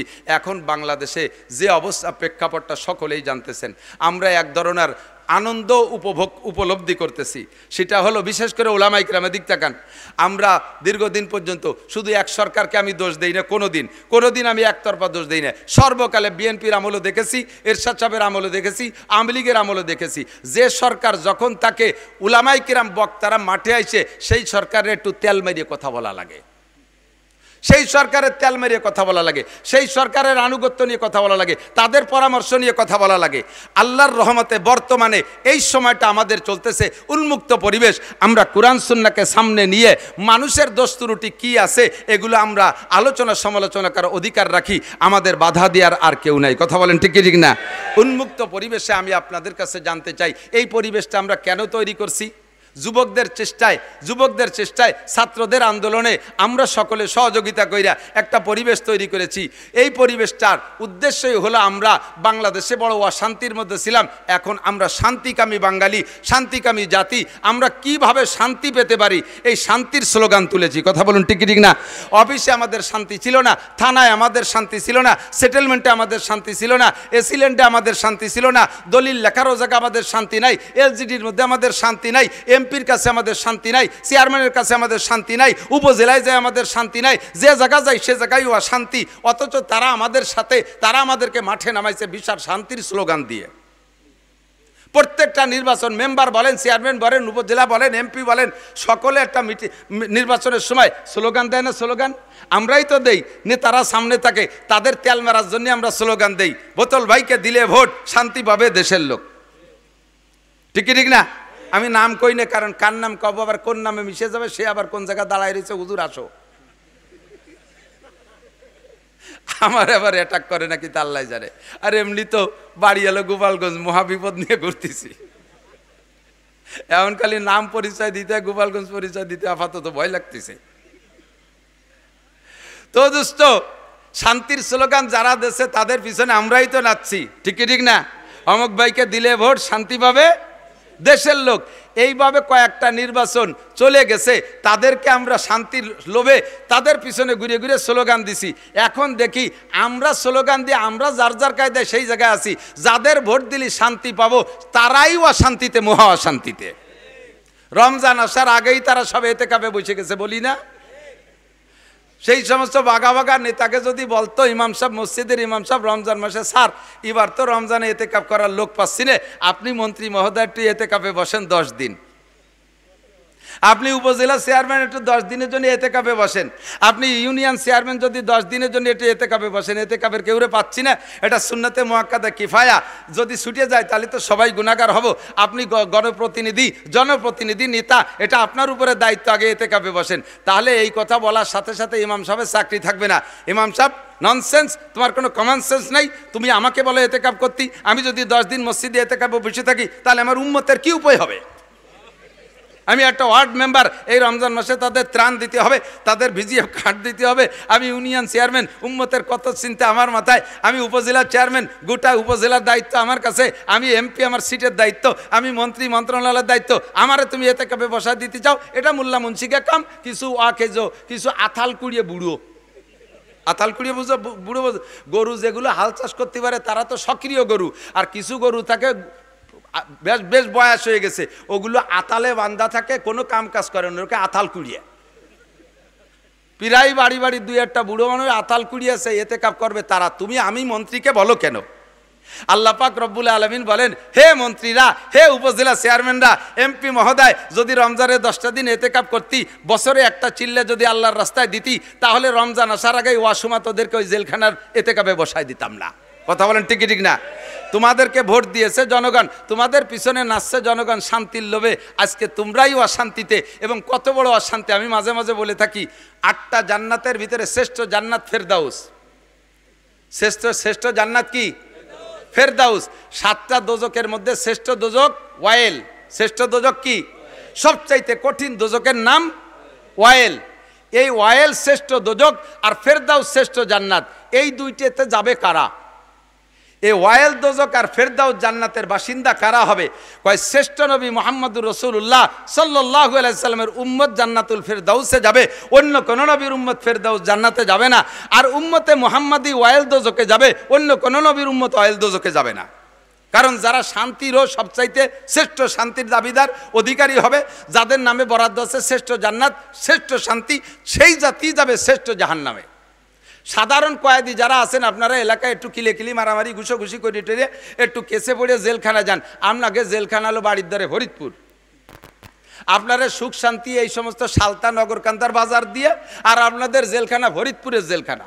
আর যারা সোনারগাঁও হোটেল আর সিরাটন আর বিদেশে বিদেশে বড় বড় দামি দামি হোটেলে আরাম করে আসে, বিদেশি হুর গেলমান নিয়ে আল্লাহ তাদের জন্য জাহান্নাম জেলখানা রাখছে, সেই রকম সবচাইতে কঠিন সেলের ভিতরে তাদেরকে রাখা হয়। কথা বলেন ঠিক ঠিক না? শান্তি সব শেষ হয়ে গেছে তাদের। এই জন্য আমরা আর মানুষের পিছনে শান্তির স্লোগান দিতে রাজি। মুখ দিয়ে বলেন, শান্তির স্লোগান মানুষের পিছনে দিতে রাজি। যাদের পিছনে শান্তির স্লোগান দিছি তারা নিজেরাই অশান্তিতে এবং গোটা বাংলাদেশকে অশান্তির আগুনের ভিতরে ফেলাই দিয়ে গেছে। ঠিক কি ঠিক না? যে দল বলেন না কেন, এ দল ও দল সে দল, এপিট ওপিট সব পিট, কোন চাষিবা কোন সালুন খার জম। আমাকে ওই দেশে ওই পাশের বাংলায় কয় কোন চাষিবা জম কোন সালুন খার জম। সব চাষিরে চিনি, সালুন খার জম সব চাষি। কাজেই আর আমরা অশান্তির দিকে পা বাড়বো না। আমার আল্লাহ যেখানে শান্তির কথা বলেছে শান্তি সেখানেই আছে। ঠিক কি ঠিক না? শান্তির পরিচয় কার হাতে? শান্তি দিতে পারে কে? আল্লাহ পাক শান্তি দিতে পারে। মানুষের শান্তি দিতে পারে কোটি কোটি টাকার মালিক। দেখেন কত বড় বেইজ্জতি অপমানি। দাড়ি কটা বুড়োকালে চাইছিয়া সাধারণ একটা 150 টাকা দামের লুঙ্গি বইয়া একখান বাড়াইতে নৌকোয় কোনাকুনি কোন জায়গা যেন যাচ্ছিল। এর চেয়ে বড় আর বেইজ্জতি অশান্তি হতে পারে বলেন? তার টাকা এখনো পর্যন্ত 80,000 কর্মচারী বেতন নিচ্ছে, তার ইন্ডাস্ট্রি কলকারখানা সব চলতেছে, 80,000 কর্মচারীতে তার টাকা দিয়ে বেতন নিচ্ছে, অথচ সে একটা সিগারেট খাটটা পাচ্ছে না। তাহলে টাকার মধ্যে শান্তি আছে? ইন্ডাস্ট্রিজের মধ্যে শান্তি আছে? তার ইন্ডাস্ট্রিতে তৈরি হওয়া ঔষধ আমরা কিনে খাচ্ছি, অথচ সে একটা বড়ি পাচ্ছে না। কতক্ষণ? তাহলে ইন্ডাস্ট্রিজের মধ্যে শান্তি নাই। হ্যাঁ যুবক, আমার দিক টাকা নড়াচড়া করিস না, ভালো রে বুঝে নে। বুড়োগুলো বুড়ো হয়ে গেছে, অত কইছি না আথাল কুড়ি, ও কাজে লাগে না। তোমরা যুব সমাজ তৈরি হও, তোমাদের আন্দোলনে বাংলাদেশকে আমরা আলাদা একটা সম্ভাবনা সামনে দেখতেছি। কাজেই যুবক অ্যালার্ট থাকবা, প্রত্যেকটা কথা তোমরা নেওয়ার চেষ্টা করবা। জীবনেও কোনোদিন স্লোগান দিবা না। মানব রচিত আদর্শের ভিতরে, মানব রচিত মতবাদের ভিতরে কখনো আসল আদর্শ হতে পারে না, শান্তি থাকতে পারে না। শান্তি যদি পাইতে হয় তাহলে 2টা মার্কায় ভোট। আমার সেই পুরনো আবার নতুন করে আমি শুরু করছি, শান্তি যদি পাইতে চাও 2টা মার্কায় ভোট দাও। মার্কা কয়টা? জোর হলো না? নৌকা ধানের শীষ, হ্যাঁ, লাঙ্গল দাড়িপালা, ওর কোনো মার্কার দাম নাই, সব মার্কা বাদ, আম্মা বাদ। ঠিক ঠিক না? শান্তি যদি পাইতে চাও কোরআন মার্কায় ভোট দাও। স্লোগান দিতে পারবেন? শান্তি যদি পাইতে চাও, আরো জোরে যুবকরা গলা ফাটাও, শান্তি যদি পাইতে চাও 2 নম্বর মার্কা হাদিস। শান্তি যদি পাইতে চাও, শান্তি যদি পাইতে চাও, কোরআন আছে যেখানে, হাদিস আছে যেখানে, উলামায়ে কেরাম যেখানে, নারায়ে তাকবীর, এছাড়া বিকল্প কোথাও শান্তি নাই। ঠিক কি ঠিক না? প্রমাণ করে দেখাই দিতে পারি, চোখে আঙ্গুল দিয়ে দেখেন। 20 বছর পর্যন্ত আফগানিস্তানরা যুদ্ধ করছে রাশিয়ার সাথে। রাশিয়ালারা মৌলবীকে কাছে, তালেবানকে কাছে মাইটার খাইয়ে গটি কম্বল গুছাই চলে গেছে। এদের যুদ্ধের কিচ্ছা বললে আপনি হাঁ করে রাতের পর রাত শুনবেন। যখন রাশিয়ার সাথে যুদ্ধ হয় সে সময় রেগুলার আমাদের কাছে নিউজ আসতো, বাঙালি অনেক মুজাহিদ সেখানে যুদ্ধ করতেন, আমাদের সাথীরা অনেকে যুদ্ধ করছেন, তাদের কাছ থেকে রেগুলার আমরা খবর পাইতাম একজন মুজাহিদ অনলি ধরা পড়ছে। 1000 রুশ সেনা একটা ক্যাম্পে, সব অস্ত্র রাশিয়া আমেরিকা সারা পৃথিবীতে পরাশক্তির সৃষ্টি এরা। তো রাশিয়ার দামি দামি ট্যাঙ্ক, 60টে ট্যাঙ্ক লাইন ধরা একটা ক্যাম্পের অধীনে, কামানও আছে, অন্যান্য সব অস্ত্র আছে। এর ভিতরে একজন মুজাহিদ দল বিচ্ছিন্ন হইয়া এই 1000 রুশদের কাছে ধরা পড়ে গেছে। ধরা পড়লে এরা তো খুশিতে বাগবাগ, এর থেকে তথ্য নেবে, ইচ্ছা মতো মারবে। দেখেন না, ইঁদুরে বিড়ালে ইঁদুর পাইলে দৈরেই কিন্তু মাইরে সিঁড়ি বুড়িয়ে খায় না, বেশ কিছুক্ষণ বলি খেলে। দেখছেন না, ছাড়িয়ে দিয়ে ফুস করে একটু তামাশা করে, আবার উপর দিক ফিয়ে মারে, এরম ধরে বসে এই বলি খেলে, তামাশা করে। বিড়ালে যেমন ইঁদুর নিয়ে বলি খেলে, এই একটা মুজাহিদ পাইয়া রুশরা বলি খেলতেছে। এরপরে তাকে গুলি করার আগে বলছে, এই তোরা মৌলবীরা গল্প দিস, তোরা নাকি চুন ছুটাই দিয়ে টুপলা বানায় এরকম ফিকে মারিস, তাতে বলে ট্যাঙ্ক বাস্ট হয়ে যায়। ফাও কথা, পাও কোন জায়গা? এই ট্যাঙ্কের উপর দিয়ে বোমা মারলেও ট্যাঙ্ক বাস্ট হয় না, আর তোমরা চুন ছুটাই দিয়ে টুপলা বান দিয়ে ফিকে মারলে ট্যাঙ্ক বাস্ট হয়। যদি এরকম কিছু দেখাতে পারিস তাহলে তোরে ছেড়ে দেবো, আর যদি না পারিস তাহলে তো যা করার তা করতেছি, আরও করবো, শেষ পর্যন্ত করব। তো উনি মুজাহিদ আল্লাহর বুজুর্গ, উনি বললেন তা ঠিক আছে, আমার এক বদনা অজুর পানি দাও। এক বদনা পানি দেছে, অজু বানাইছে, 2 রাকাত নামাজ পড়ার সুযোগ চাইছে, নামাজ পড়ছে, সিজদায় যাইয়া বলছে আল্লাহ ইন কুতিল তুমি আতামাররা ফালা ফামা উবালি, আমার যদি 100 বার হত্যা করা হয়, আবার 100 বার তুমি জীবিত করে দাও, আবার 100 বার তারা মারে, আমার কিচ্ছু আসে যায় না, আমি একবারে অন্তর থেকে মেনে নেব। ও রব্বুল আলামিন, তোমার কোরআনকে, তোমার ইসলামকে এই কাফের মুশরিকদের সামনে আজকে একটু বলন্দ করে দেখায় দিবা, তোমার কুদরত একটু দেখায় দিবা। আমারও যতবার মানুষ, আমার কোনো দুঃখ নাই, আমার কোনো আক্ষেপ নাই, তোমার কুদরত একবার একটু দেখায় দাও। আল্লাহ পাক রব্বুল আলামিনের কাছে সিজদায় পড়ে কান্নাকাটি কইরা এরপরে উঠিয়া এক মুঠ বালু নেছে, 1 মুঠ বালু নিয়ে বিশ্বনবী মুহাম্মদুর রাসূলুল্লাহ সাল্লাল্লাহু আলাইহি সাল্লাম হিজরতের রাত্রে নিশ্ছিদ্র পাহারা কাফেররা একজনের হাতের সাথে একজনের হাত ধরে ধরে দাঁড়িয়ে আছে। এই নিশ্ছিদ্র বেড়াজালের ভিতর থেকে নবী বেরোয় যাওয়ার সময় যে আয়াতটা পড়েছিলেন, ফাগশাইনাহুম ফাহুম লা ইউবসিরুন ওমা রমাইতা ইজ রমাইতা ওয়ালাকিন্নাল্লাহ রমা, এই আয়াত পড়ে হুজুর 1 মুঠ বালুতে ফুক মেরে এরকম ফিকে মারছে, যত কাফের বাড়ির পাশে দাঁড়ানো ছিল সমস্ত কাফের 2 চোখের ভিতরে 2 করে বালু ঢুকে গেছে। ওরা যার যার হাত ছাড়িয়ে দিয়ে এই বালু নিয়ে চোখ ডলাডলি করতেছে, তার ভাগ্যে নবী বেরোয় চলে আসছে। কন্যা সুবহানাল্লাহ। এই আয়াত ওই মুজাহিদ পইড়া বালুর মধ্যে ফু দিয়ে 60টা ট্যাঙ্ক যে লাইনে দাঁড় করা ছিল ওই দিক ফিকে মারছে, প্রত্যেকটা ট্যাঙ্ক যেন নিচে দিয়ে বোমা মারলে যেমন উড়ে যায় ওইভাবে টাস টাস করে বাস্ট হয়ে সমস্ত ট্যাঙ্কগুলো উড়ে চলে গেছে। মারছে কে? আল্লাহ কয় মা রমাইতা ইজ রমাইতা ওয়ালাকিন্নাল্লাহ রমা। আরে আমার বান্দা পাগল, মারছিস তোর হাত দিয়ে, তোর হাতে কোনো ক্ষমতা নাই, তোর হাতের মধ্যে আমি আল্লাহ তাআলা আমার আসমানি বুলডোজার ক্ষমতা আমি ঢুকাই দিয়েছি, আমার আসমানি অ্যাটমিক শক্তি ঢুকাই দিয়েছি, আমি আমার অ্যাটমিক শক্তি দিয়ে তোর এই ট্যাঙ্কগুলোকে উড়িয়ে দিয়েছি। সঙ্গে সঙ্গে 60টা ট্যাঙ্ক উড়ে চলে গেছে। পিছনের দিক ফিরে দেখে এই রুশ সেনায় 1000, ওরা তো বেশিরভাগই ল্যাংটা বা আদা ল্যাংটা থাকে, ও প্যান্ট পরারও সময় পায়নি, ওর সাথে আর কথাবার্তা না বলে পিছন দিয়ে দৌড়ে সারিয়ে ওরে আল্লাহ 1 মুঠ মারছে, 60টা ট্যাঙ্ক উড়িয়ে গেছে। ফিরে মুঠ যদি আমাদের মারিয়ে দেয় তাহলে তো আমরাও সাথে সাথে শেষ হয়ে যাব। ক্যাম্প ফেলাই তুই সারিয়ে পকেটে ছিল আফগানি পতাকা, ওদের রাইফেলের মাথায় সেই পতাকা উড়াই দিয়ে সেইটুকু সে জয় করে নেছে, দখল করে তার হাতে সেটুক স্বাধীন হয়ে গেছে। বললেন না সুবহানাল্লাহ। 20 বছর এমন করে বহু ঘটনা আমার জানা আছে। এই ঘটনা ঘটাইয়া রাশিয়ানদেরকে তাড় করে দিয়েছে। এরপরে 39টা দেশ মিলে ন্যাটো বাহিনী, 40টা, তার ভিতরে পশ্চিমা সব, আমাদের মুসলিমদের ভিতরে তুরস্ক আছে নেটোর ভিতরে, এই মধ্যপ্রাচ্যের ভিতরে শক্তিশালী নিজ হাতে অস্ত্র তৈরি করতে পারে যারা, তার ভিতরে অন্যতম হলো তুরস্ক। এই তুরস্ক সেই নেটোর সাথে আছে, আমেরিকা আছে, ফ্রান্স আছে, ইটালি আছে, অস্ট্রেলিয়া আছে, এভাবে সব আছে।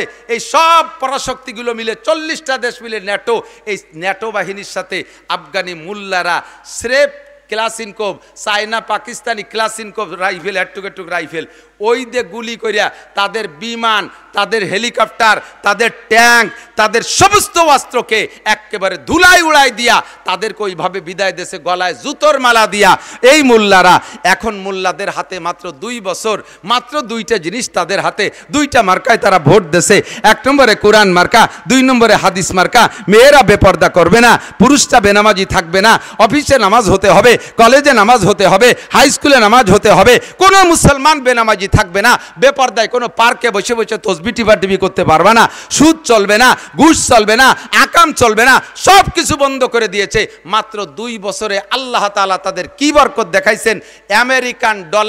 আমেরিকান ডলারের চাইতে আফগানি মুদ্রার দাম বেশি হয়ে গেছে। সুবহানাল্লাহ। আমার পরাণ বলে নাই, আল্লাহর বর্ষা নাকি জানি না, বলেন জোরে বলেন। কর্নেওয়ালা কে? এই বাগানে ডালিম গাছ, এই 2 বছরের আগে বাগানে ডালিম গাছ ছিল, সেই ডালিম গাছই রয়ে গেছে। আনারের গাছ তো আর কথায় কথায় লাগানো যায় না। সেই আফগানিদের ক্ষেতের ভিতরে 2 বছর আগে আজ দীর্ঘদিন পর্যন্ত যে বাগান ছিল, ওই বাগানের ডালিমের সাইজ ছিল 4টে ডালিমে 1 কেজি হইতো, 4টে ডালিমে 1 কেজি হতো। সেই গাছ সেই জায়গায় রয়ে গেছে, শুধুমাত্র মার্কা পাল্টায় ফেলাইছে, পতাকা পাল্টায় ফেলাইছে। কুরআন মার্কার হাদিস মার্কার পতাকা যখন উড়াই দিতে পারছে আফগানি মুসলমানরা, সেই গাছের সেই ডালিম এখন এক ডালিমে 2 কেজি, 4 ডালিমে 1 কেজি হইতো, সেই গাছের ডালিমরে আল্লাহ বড় বানাই দিয়েছে, এখন এক ডালিমে 2 কেজি। যারা নেট দেখেন তারা সাক্ষী দেন, কত বড় বড় লাল লাল ডালিম, কি পরিমাণ জুস তৈরি করতেছে। সেই মোল্লারা বর্তমানে এমন গাড়ি বানাইছে, জাপানও তাদের কাছে ফেল হয়ে গেছে, মোল্লাদের প্রাইভেট কারের কাছে। মোল্লারা বস্ত্র বানানো শিখে গেছে। আল্লাহ তাআলা তাদেরকে এমন বরকত দিয়েছেন, যেই বরকত সারাটা দুনিয়ার মানুষ দেখতেছে। আল্লাহ পাক রব্বুল আলামিন বলেন, হে দুনিয়ার মানুষ শান্তি চাও, নগরকান্দালারা শান্তি চাও, কাজিয়াডাঙ্গা থাকবে না, খুনোখুনি থাকবে না, মারামারি থাকবে না, কেস কাচারি থাকবে না, মালি মামলা থাকবে না, আরামসে ঘরের মধ্যে ঘুমাইবা, দেশের দরজা খুলে দিয়ে ঘরের দরজা খুলে দিয়ে ঘুমাবা, রাতের বেলা চোর ডাকাত আসবে না। আল্লাহ পাক ওয়াদা করেছেন, লা ফাতাহনা আলাইহিম বারাকাতিম মিনাস সামাই ওয়াল আরদ, আসমান থেকে রহমত, জমিন থেকে বরকত। আসমান থেকে রহমত, একটু বলেন আসমান থেকে রহমত, জমিন থেকে বরকত দেনেওয়ালা কে? আল্লাহ ওয়াদা করছেন, লা ফাতাহনা, লামে তাকিদ, অবশ্যই আমি খুলে দেব। আসমানের থেকে রহমতের দরজা, জমিন থেকে বরকতের দরজা আমি খুলে দেব। লা ফাতাহনা আলাইহিম বারাকাতিম মিনাস সামাই ওয়াল আরদ। শর্ত হলো, ওয়ালাউ আন্না আহলাল কুরা আমানু ওয়াত্তাকাও, যদি দেশবাসী ইমানদার হইয়া যাও আর আল্লাহর উপরে গভীর ভয় স্থাপন করতে পারো, আল্লাহর উপরে বিশ্বাস, আল্লাহর উপরে ভয়। এ আমার যুবক অন্তর থেকে সাক্ষী দাও, আল্লাহ আছে না নাই? জোরে বলেন আছে। প্রমাণ তার আর কি চান? আর বেশি প্রমাণ লাগবে না। আল্লাহু আকবার। ই তামাশা গাহে আলম রোয়ে তুস, ই তামাশা গাহে আলম রোয়ে তুস, তুকু যাবারে তামাশা মিরবি। আরে দুনিয়াটা সবই তামাশা। আবার তামাশা দেখতে টেলিভিশনে যা লাগে নাকি?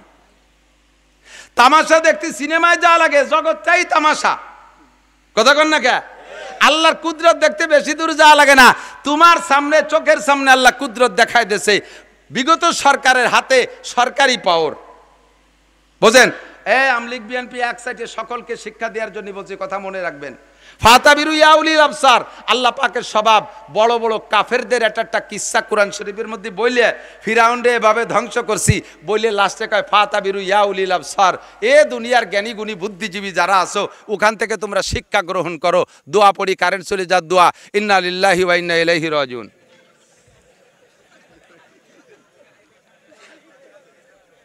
যাওয়ার দোয়া, আবার ইন্না লিল্লাহ, ইন্না লিল্লাহি ওয়া ইন্না ইলাইহি রাজিউন। আল্লাহু আকবার। কষ্ট হচ্ছে আপনাদের? বড় বড় কাফেরদেরকে ধ্বংস করার লম্বা একটা কিস্সা বলে আল্লাহ পাক বলেন, ফাতাবিরু ইয়া উলিল আবসার, এ তোমাদের যদি জ্ঞান থাকে, বুদ্ধি থাকে, এখান থেকে উপদেশ গ্রহণ করো। কথা বলেন ঠিক কি ঠিক না? আল্লাহ তাআলা আমাদেরকে ঘটনা ঘটায় উপদেশ গ্রহণ করার হুকুম দিয়েছেন। উপদেশ গ্রহণ করে, এখান থেকে শিক্ষা নাও। কত বড় তাজা বাস্তব খবর, এদিক তাকান।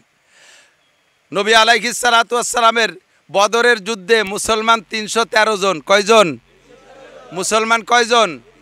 313 জন। তরবারি মাত্র 2 খেন বা 3 খেন, ঘোড়া 2টা, ঘোড়া 2টা বা 3টা, উট 2টা, মানুষ 313 জন। বদর মদিনার থেকে বেশ দূরে, সেই জায়গা পর্যন্ত গেছে পায়ে হেঁটে। এই ঘোড়ার উটের উপরে শুধু জরুরি সামান নেছে। তরবারি প্রত্যেকের কাছে একখান না, তরবারি প্রত্যেকের কাছে একখান না, টোটাল বাহিনী মিলে 2-3 খান তরবারি। এই নিয়ে লড়তে গেছে কাদের সাথে? আবু জাহেলের বাহিনীর সাথে। 1000 সৈনিক এবং বাছাই করা, সে হলো সৌদি আরবের গভর্নর। মুসলমানদের সাথে লড়তে আসতেছে, বেদায় সেনাবাহিনীর ভিতরে একেবারে বাছাই করা সৈন্য শক্তিশালী যেগুলো, তাই নিয়ে আসছে। প্রত্যেকের হাতে তৎকালীন সর্বশ্রেষ্ঠ শক্তিশালী শক্ত তরবারি, প্রত্যেকের পাছার নিচে এক একটা করে ঘোড়া, মাল বহন করার জন্য উট আলাদা। এইভাবে এসে লড়তে আসছে।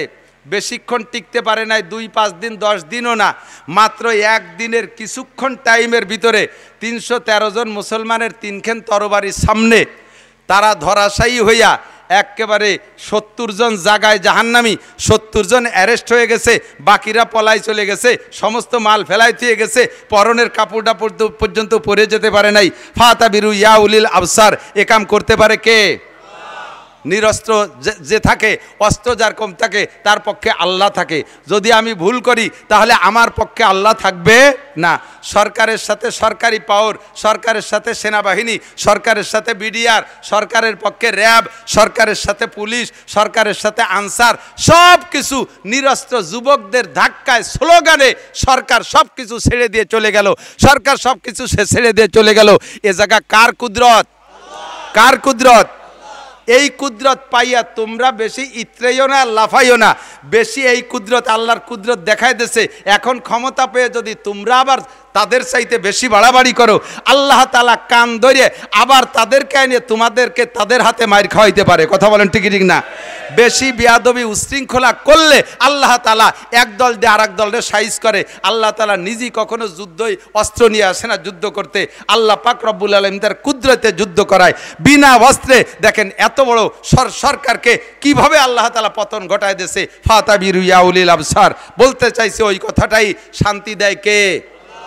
অশান্তি কে দেয়? তো শান্তি যদি পাইতে চাও, এক নম্বরে আল্লাহকে ঈমান দাও। আল্লাহ আছে না নাই? আল্লাহর কুদরত দেখতেছেন, চোখের সামনে দেখা যাচ্ছে কি যাচ্ছে না? আল্লাহ পাক আছে, বিশ্বাস রাখো।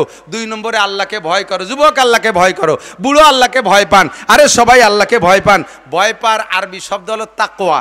কি শব্দ? কোরআনের শব্দ তাকওয়া। কোরআন শরীফে যে বিষয়টা আল্লাহ তাআলা বেশি ইম্পর্টেন্ট মনে করেছেন, সেই বিষয়টাকে আল্লাহ তাআলা আলোচনা বেশি করেছেন। ইবাদতের ভিতরে শ্রেষ্ঠ ইবাদত নামাজ। এর জন্য নামাজের আলোচনা হয়েছে ৮২ বার। কতবার? ৮২ বার। জাকাতের পরিমাণ কম, জাকাত দাতার পরিমাণ কম, এজন্য জাকাতের আলোচনা এর চেয়ে কম হয়েছে। হজ কর্নেওয়ালার সংখ্যা আরও কম, এই জন্য হজের আলোচনা আরও কম হয়েছে। তো যে বিষয়টা বেশি ইম্পর্টেন্ট ওইটার আলোচনা আল্লাহ তাআলা বেশি করেছেন। এমন করে কোরআন শরীফের ভিতরে তাকওয়া শব্দের আলোচনা আছে ৬২ বার। কতবার? তাকওয়া আছে ৬২ বার। তাকওয়াটা অত্যন্ত জরুরি। তাকওয়া যদি ভিতরে থাকে, আল্লাহর ভয় যদি ভিতরে থাকে, তাহলে ওই লোকটা কখনো অন্যায় করতে পারে না। এদিক তাকান, এই আপনাদেরই পাশে আমি ফরিদপুর শহরে, আপনার ফরিদপুর জেলার মানুষ, ফরিদপুর শহরে গত ২-৩ বছর আগে একটা মাহফিলে আসছি। মাহফিলে আমার খেদমত করতেছে একটা যুবকটার পাতলা ফিসফিসে দাড়ি আছে, মাথায় তার টুপি ও পাগড়ি আছে, গায়ে তার জুব্বা। চেহারাটা আলেমদের চেহারা আর পাবলিকের চেহারা কিন্তু বোঝা যায়। পাবলিক যত সাজিয়ে গুজে, যত যুব্ব, বড় যুব্ব আর পাগড়ি পরেন না কেন, দেখলি চিনা যায় এটা পাবলিক। আর মৌলবী মাদ্রাসায় পড়ার পরে বাড়ি যে যদি ল্যাংটা হইও কেদার মধ্যে মাছ ধরে, তবু বোঝা যায় এটা মাদ্রাসায় পড়া। এ কয়েকদিনের মধ্যে কোয়ালিটি পাল্টে যায়। তো ওই ছেলেটারে দেখে আমি মনে করছি এটা মাদ্রাসার ছাত্র হবে, তার কথাবার্তা সব কিছু এরকম। আমাকে কখনো হুজুর বলে না, হজরত আমি কি খেদমত করব, হজরত এখন কি লাগবে, এটা মাদ্রাসার পরিভাষা। তো মাহফিল শেষ পর্যন্ত সে আমার পর্যাপ্ত খেদমত করছে। এরপরে আমি যখন বিদায় নেব, তখন ছেলেটা বলতেছে, হুজুর আপনি তো আমার পরিচয় নিলেন না, একটু বলবো? বলো তোমার পরিচয় বলো। নামটা কি যেন বললো, আমার মনে নাই। বাড়ি কোন জায়গা বলছে, তাও আমার এখন মনে নাই। তো ছেলেটা বলতেছে, আমি ফরিদপুর রাজেন্দ্র কলেজের ছাত্র, মাথায় পাগড়ি, মুখে সুন্নতি দাড়ি, জীবনে দাড়িতে খুর লাগাই নাই, কেসি লাগাই নাই, গায়ে জুব্বা, মাথায় পাগড়ি। ছেলেটার সব কিছু আলেমানা ভাবে চলতেছে। এই ছেলেটা রাজেন্দ্র কলেজের ছাত্র। বলে, হুজুর আমি যে রুমে থাকি, আমার রুমে একটু পা দিয়ে, একটু কদম দিয়ে একটু বরকত দিয়ে যান। দেখলাম এতক্ষণ 2 ঘন্টা খেদমত করছে, তাই যাওয়ার সময় একটু বরকত দিয়ে যাই, নিয়ে যাই। ওর রুমের মধ্যে যাইয়া সত্যি বরকত দিতে, যে আমি বরকত নিয়ে আসছি, আমি আমার জিন্দেগির জন্য একটা সবক ওখান থেকে নিয়ে আসছি। ছেলেটা এই পরিবেশ তৈরি করছে আমার বয়ান শুনে, কিন্তু আমি তো বয়ানের গতিতে বয়ান করি, কিন্তু আমার সেই অবস্থা তৈরি হয় না নিজের। রুমের মধ্যে ঢুকে দেখি ওর রুমের ছাদে সিলিংয়ে লেখা আল্লাহ দেখে, বাংলায় লিখে রাখছে আল্লাহ দেখে। 4টে ওয়ালে 4 পাশে লেখছে আল্লাহ দেখে। সাইডে ওয়ালের দিক নজর পড়ছে, ওই লেখা দেখলাম, এদিকে নজর পড়ছে, লেখা দেখি আল্লাহ দেখে। পরে উপর দিক দেখি, তাও দেখি আল্লাহ দেখে। ওর রুমের ভিতরে ঢুকে আমার আতঙ্ক সৃষ্টি হয়ে গেছে। আল্লাহ, এ জায়গাতে তাহলে আজে বাজে কোনো কথাও বলা যাবে না, কিছু করাও যাবে না। যেদিকে থেকে দেখি, যেদিকে তাকাই করবো, সেদিকে থেকে দেখি আল্লাহ দেখে। আমি জিজ্ঞেস করলাম, বাপ তুমি লেখছো কেন? কয় যে হুজুর আপনি বলেছেন গুনার থেকে বাঁচতে হলে 3টে কথা, 3টে কাজ করলে তুমি গুনার থেকে বাঁচতে পারবা।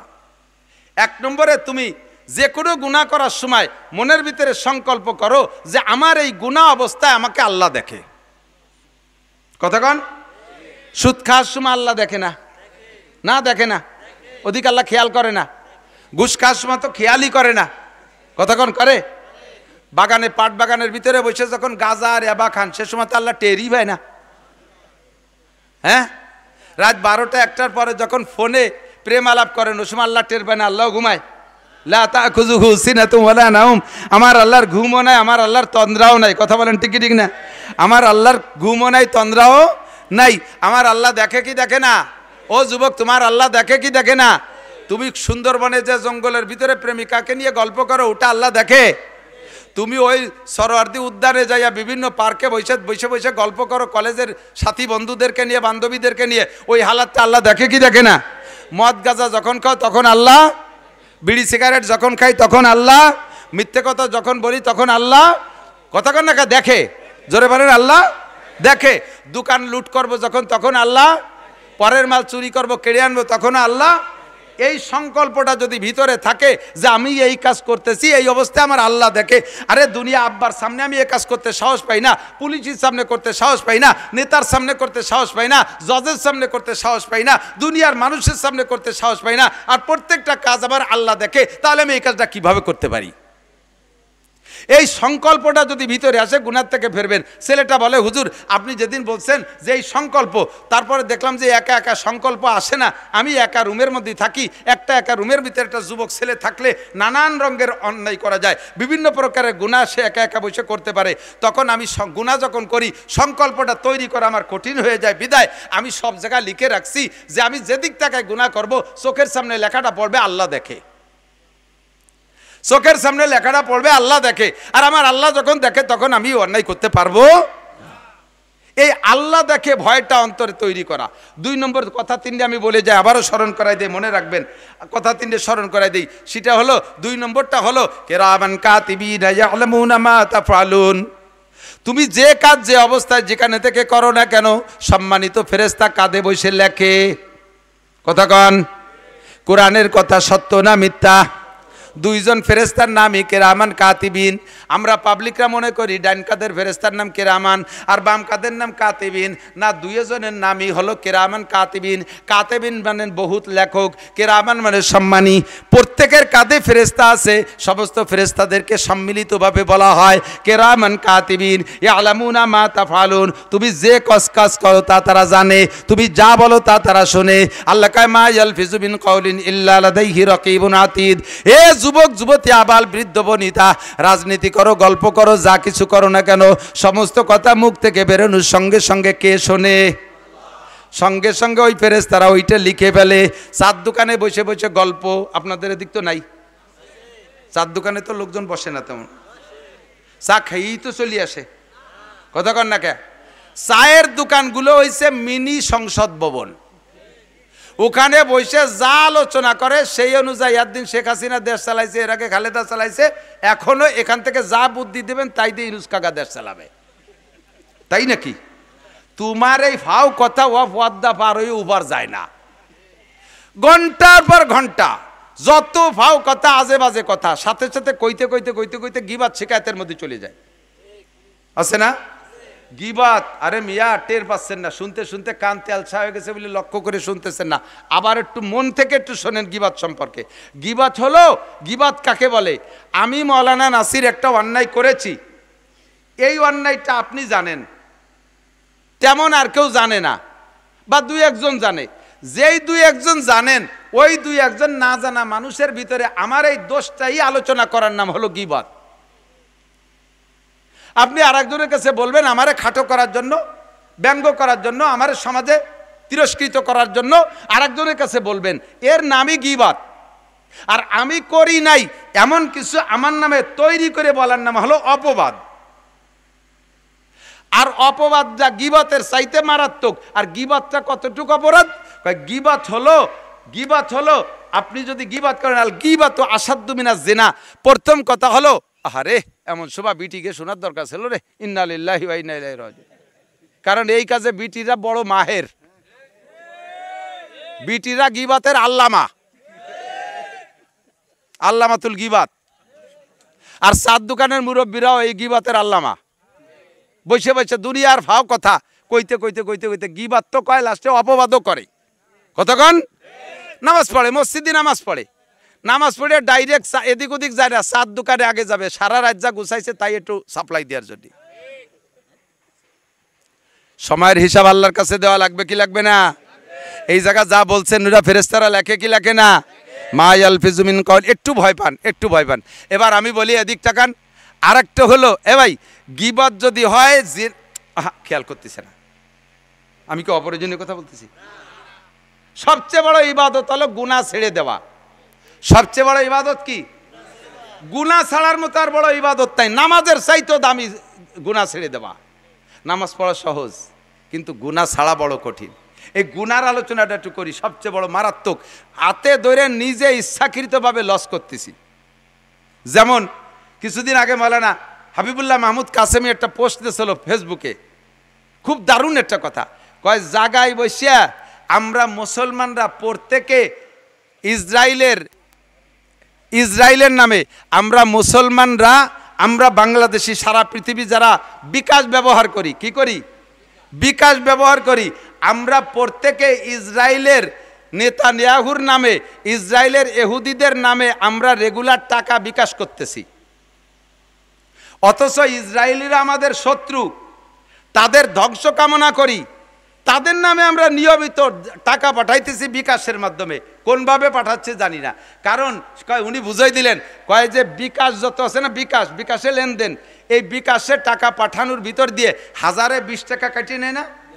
এই 20 টাকার একটা অংশ টাকা ইসরায়েলের ফান্ডে জমা হয়। এই বিকাশের পরিচালক হলো ইসরায়েলিরা, এর আবিষ্কারক তারা। একটা ইনকাম এই 20 টাকার থেকে 1% সে জায়গায় চলে যায়। আপনার ইচ্ছায় বা অনিচ্ছায় যত টাকা বিকাশে লেনদেন করবেন ওর থেকে 1% সে জায়গায় চলে যাচ্ছে। কাজেই আমরা বিকাশে লেনদেন করি মানে আমরা অনায়াসে বিকাশে ইসরায়েলির নামে টাকা পাঠাই দিচ্ছি।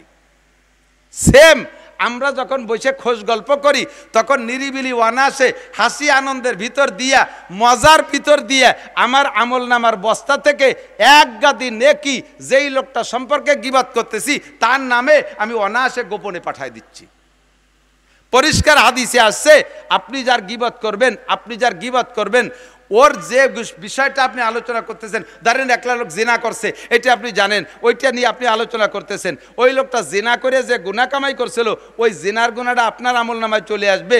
আর সেই সময় আপনি যে ভালো নেকের কাজ করছিলেন বা আপনার নামাজ কালামের মধ্যে ভালো ইবাদত যেটা, ওখান থেকে বেশ কিছু নেকি তার সেই জায়গায় যে শূন্য স্থান পূর্ণ হয়ে যাবে। কথা কি বুঝতে পারছেন নাকি? কথা বুঝতে পারছেন? এবার এদিক তাকান। গীবত কেউ যারে মোহাব্বত করে, ভালোবাসে, তার গীবত করে না, গীবত করে শত্রুর। কার গীবত করে? শত্রুর গীবত করে। বর্তমানে বিএনপি আলারা আমলিগালাকে গীবত করতেছে না? আমলিগালা কি বিএনপির বন্ধু না শত্রু? কথা কর না কে? বন্ধু না শত্রু? আমলিগালা বিএনপি আলাকে বন্ধু না শত্রু? নিয়মিত গীবত করে বন্ধুর মানে শত্রুর বস্তা ভরি বেলাই দিচ্ছে। চার দোকানে বসে, যে কোনো জায়গায় বসে, মসজিদি বসে, মাদ্রাসায় বসে আমি করতেছি। আবার আমলিগা লাগে শত্রু হলো বিএনপি। হ্যাঁ, এদিক তাকান। আমলিগা লাগে শত্রু, রেমিশন দেব, লাস্ট ফিনিশিং আছে, এদিক তাকান। এবার আমলিগালারা বিএনপি লাগে গীবত করে তাকে ভরিয়ে বেলাচ্ছে। এগুলো শত্রুর উদাহরণ দিছি। আপনিও চার দোকানে বসে সামাজিকভাবে আপনার যে শত্রু, সেই শত্রুর গীবত করে আপনার নাকি তারে দিয়ে দিচ্ছেন, আর তার গুনাহ আপনি নিয়ে নিচ্ছেন। আমি আপনাদের সবাইরে অনুমতি দিলাম এই দৃষ্টিকোণ থেকে আমার সহজ একটা ইনকাম সোর্স আমি খুলে নিচ্ছি। আপনারা আমারে ভালোবাসেন। এই বর্ষাকালের দিন গরমের মধ্যে এসে বসে রয়েছেন, আপনারা আমারে ভালোবাসেন না? আপনারা আমারে ভালোবাসেন। আজকে থেকে আপনাদেরকেও অনুমতি দিলাম, আমি মাওলানা নাসির যে যদি কোনো অন্যায় করে থাকি এটা যদি আপনারা জানেন, তাহলে আপনাদের অনুমতি দিলাম আমার আড়ালে এগুলো আপনারা বলাবলি করবেন। আপনারা আমার একটু গীবত করবেন, পারবেন তো ইনশাআল্লাহ? কথা কয় না রে আল্লাহ? আমি গীবত করার অনুমতি দিছি, করবেন তো ইনশাআল্লাহ? কা করবেন না? আপনারা আমারে ভালোবাসেন, উপকারটুকু আমারে করেন। আমার গীবত করলে আমার গুনাহটা আপনার কাছে চলে যাবে, ওইন থেকে কিছু নেকি এসে আমার আমল নামায় ঢুকে পড়বে। তাহলে আমার একটা লাভ হলো, আপনি আমার বন্ধু হিসেবে ভালোবাসেন, এই উপকারটা আমারে করেন। আমারে করেন না, আমার এই উপকারটা করবেন না। আব্বারে ভালোবাসেন, আব্বার গীবত করেন না। আব্বারে গীবত করলে আব্বার গুনাহটা আপনার কাছে আসতো, আপনার নাকি আব্বার আমলনামা যাইতো, আব্বা আপনার পরম বন্ধু, তার উপকার হইতো। মার গীবত করলে মার উপকার হয়, ভাইয়ের গীবত করলে ভাইয়ের উপকার হয়। এদের গীবত তেমন একটা করি না, গীবত করি যে আমার পরম শত্রু, তার গীবত করে আমার নেকিটা তারে দিয়ে দিচ্ছি, তার গুনাহগুলো আমি নিয়ে দিচ্ছি। এবং বলা গীবত এমনই একটা স্বাদের জিনিস, এ বলতেও ভালো লাগে, শুনতেও ভালো লাগে। দেখবেন আমি যদি গীবত শুরু করে দিই, কদ্দূর যে যদি থামিয়ে যাই, আপনি যে শেষের টুক তো করলি না, তারপরে কি হলো তাতে করলি না, এবার কয় তাহলে গীবত করবো না। হ্যাঁ, গীবত করা জায়েজ কার কার বলে দেই, এবং কোন কোন জায়গা গীবত করা ফরজ। জালেম শাসক, জালেম শাসক, ইসলাম বিদ্বেষী শাসক, ধর্মদ্রোহী শাসক যদি হয়, এই শাসকের এগেনস্টে জাতিকে অ্যালার্ট করার জন্য, সতর্ক করার জন্য, তার খপ্পরে না পড়ার জন্য এবং তার থেকে বিমুখ হইয়া ন্যায় নীতিবান দিনদার শাসকের তামান্নায় আশায় এই জালেম শাসকের গীবত করা জায়েজ, বরঞ্চ এই মুহূর্তে গীবত করা জরুরি। এমন কোন ধর্মদ্রোহী আসছে, নাম করছে পীরির, অথচ হাজার হাজার মানুষকে এই পীরের নাম দিয়ে ধ্বংস করে দিচ্ছে, মাজার বানাইয়া পুজো করাচ্ছে, সেবা দেওয়াচ্ছে, সেখানে বেদাতি কারবার করতেছে। এরে হাজারো বুঝাইয়া আমরা লাইনে আনতে পারতেছি না। এই মুহূর্তে এই জাতীয় ভণ্ড পীরের আলোচনা করে ভণ্ড পীরের দোষগুলো উম্মতকে জানাই দিয়া উম্মতকে সেখান থেকে ফিরেই রাখা, এই জায়গা বেদাত, এই জায়গা গীবত করা ফরজ, ওর থেকে জাতিকে ইমান বাঁচানোর জন্য ওর গীবত করা ফরজ, এই সব জায়গা গীবত করা ফরজ। শয়তানের গীবত করা ফরজ, যাতে মানুষের সতর্কতাকে শয়তানির মধ্যে না পড়ে। হ্যাঁ, আপনি অন্যায় করছেন, আপনি অন্যায় করছেন, আপনারে আমি বলে পারতেছি না। এই জায়গা আপনাকে শাসন করার জন্য যাকে বললে আপনি শাসন হবেন, ওই জায়গা আপনার দোষটা বলা, এটা গীবত না, এটা হলো তাকে সংশোধন করার জন্য। তবে এইটা সার্কুলার না দেওয়া যাতে লোকটা অপমানিত হয়। ফাঁকে আর একটা কথা মনে রাখেন, আপনি যার গীবত করছেন, আপনি যার গীবত করতেছেন, সে যে গুনাহটা করছে, ওই গুনাহ করার কারণে আপনি তার গীবত করতেছেন। এবার লোকটা যদি তওবা করে ফেলে, লোকটা যদি গুনার থেকে, যে গুনার গীবত আপনি করতেছেন, ওই লোকটা যদি আড়ালে তওবা করে ফেলে, আল্লাহ যদি তার তওবা কবুল করে ফেলে, তাহলে এরপরে আপনি তার সম্পর্কে গীবত করে যাচ্ছেন। আপনি মনে রাখবেন পরিষ্কার সহিহ হাদিসের কথা, যতদিন পর্যন্ত আপনার মরণের আগ পর্যন্ত আল্লাহ তাআলা আপনাকে দিয়ে ওই গুনাহ করাইয়া, ওর চাইতে বেশি অপমান করাইয়া তারপরে আপনাকে দুনিয়ার থেকে নেবে। ফাতাবিরু ইয়া উলিল আবসার, সাবধান, সতর্ক দোস্ত, সময়টা নষ্ট করে ফেলতেছি ঘন্টার পর ঘন্টা। আল্লাহর ভয় যদি অন্তরে থাকতো তাহলে আমি সময় অপচয় করতাম না, আমি নামাজ ছাড়তে পারতাম না, রোজা ছাড়তে পারতাম না। আল্লাহর ভয় অন্তরে নাই বিদায় দাড়ি কাটি, আল্লাহর ভয় অন্তরে নাই বিদায় আমি সুদ খাই, আল্লাহর ভয় অন্তরে নাই বিদায় আমি ঘুষ খাই, আল্লাহর ভয় অন্তরে নাই বিদায় আমি পরের মাথায় বাড়ি মারি, আমি পরের মাল ডাকাতি করে ছিনতাই করে নিয়ে আসি, পরের দোকান পাট লুটে পুটে নিয়ে আসি, পরের ক্ষেতের ফসল নিয়ে আসি, জাগা জমি দখল করি, জিনা করি, ব্যভিচার করি। সব কিছুর মূলে হলো, একমাত্র মূল হলো তাকওয়া না থাকা, খোদার ভয় অন্তরে না থাকা। আল্লাহ পাক রব্বুল আলামিন বলেন, দুনিয়ায় যদি শান্তি পাইতে চাও, মার্কা দুইটা বেছে নাও। 1 নম্বরে কোরআন মার্কায় ভোট দাও, 2 নম্বরে হাদিস মার্কায় ভোট দাও। মূল নীতি দুইটা, 1 নম্বরে আল্লাহকে বিশ্বাস করো, 2 নম্বরে আল্লাহকে ভয় করো। আল্লাহকে লাফাতাহনা আলাইহিম বারাকাতিম মিনাস সামাই ওয়াল আরদ, আসমান আর জমিন থেকে শান্তি আর রহমত আর বরকতের সব দরজা তোমাদের জন্য খুলে দেব। হাজার হাজার প্রমাণ। কালেকশন মানুষ দেখলি খালি টাল লোক।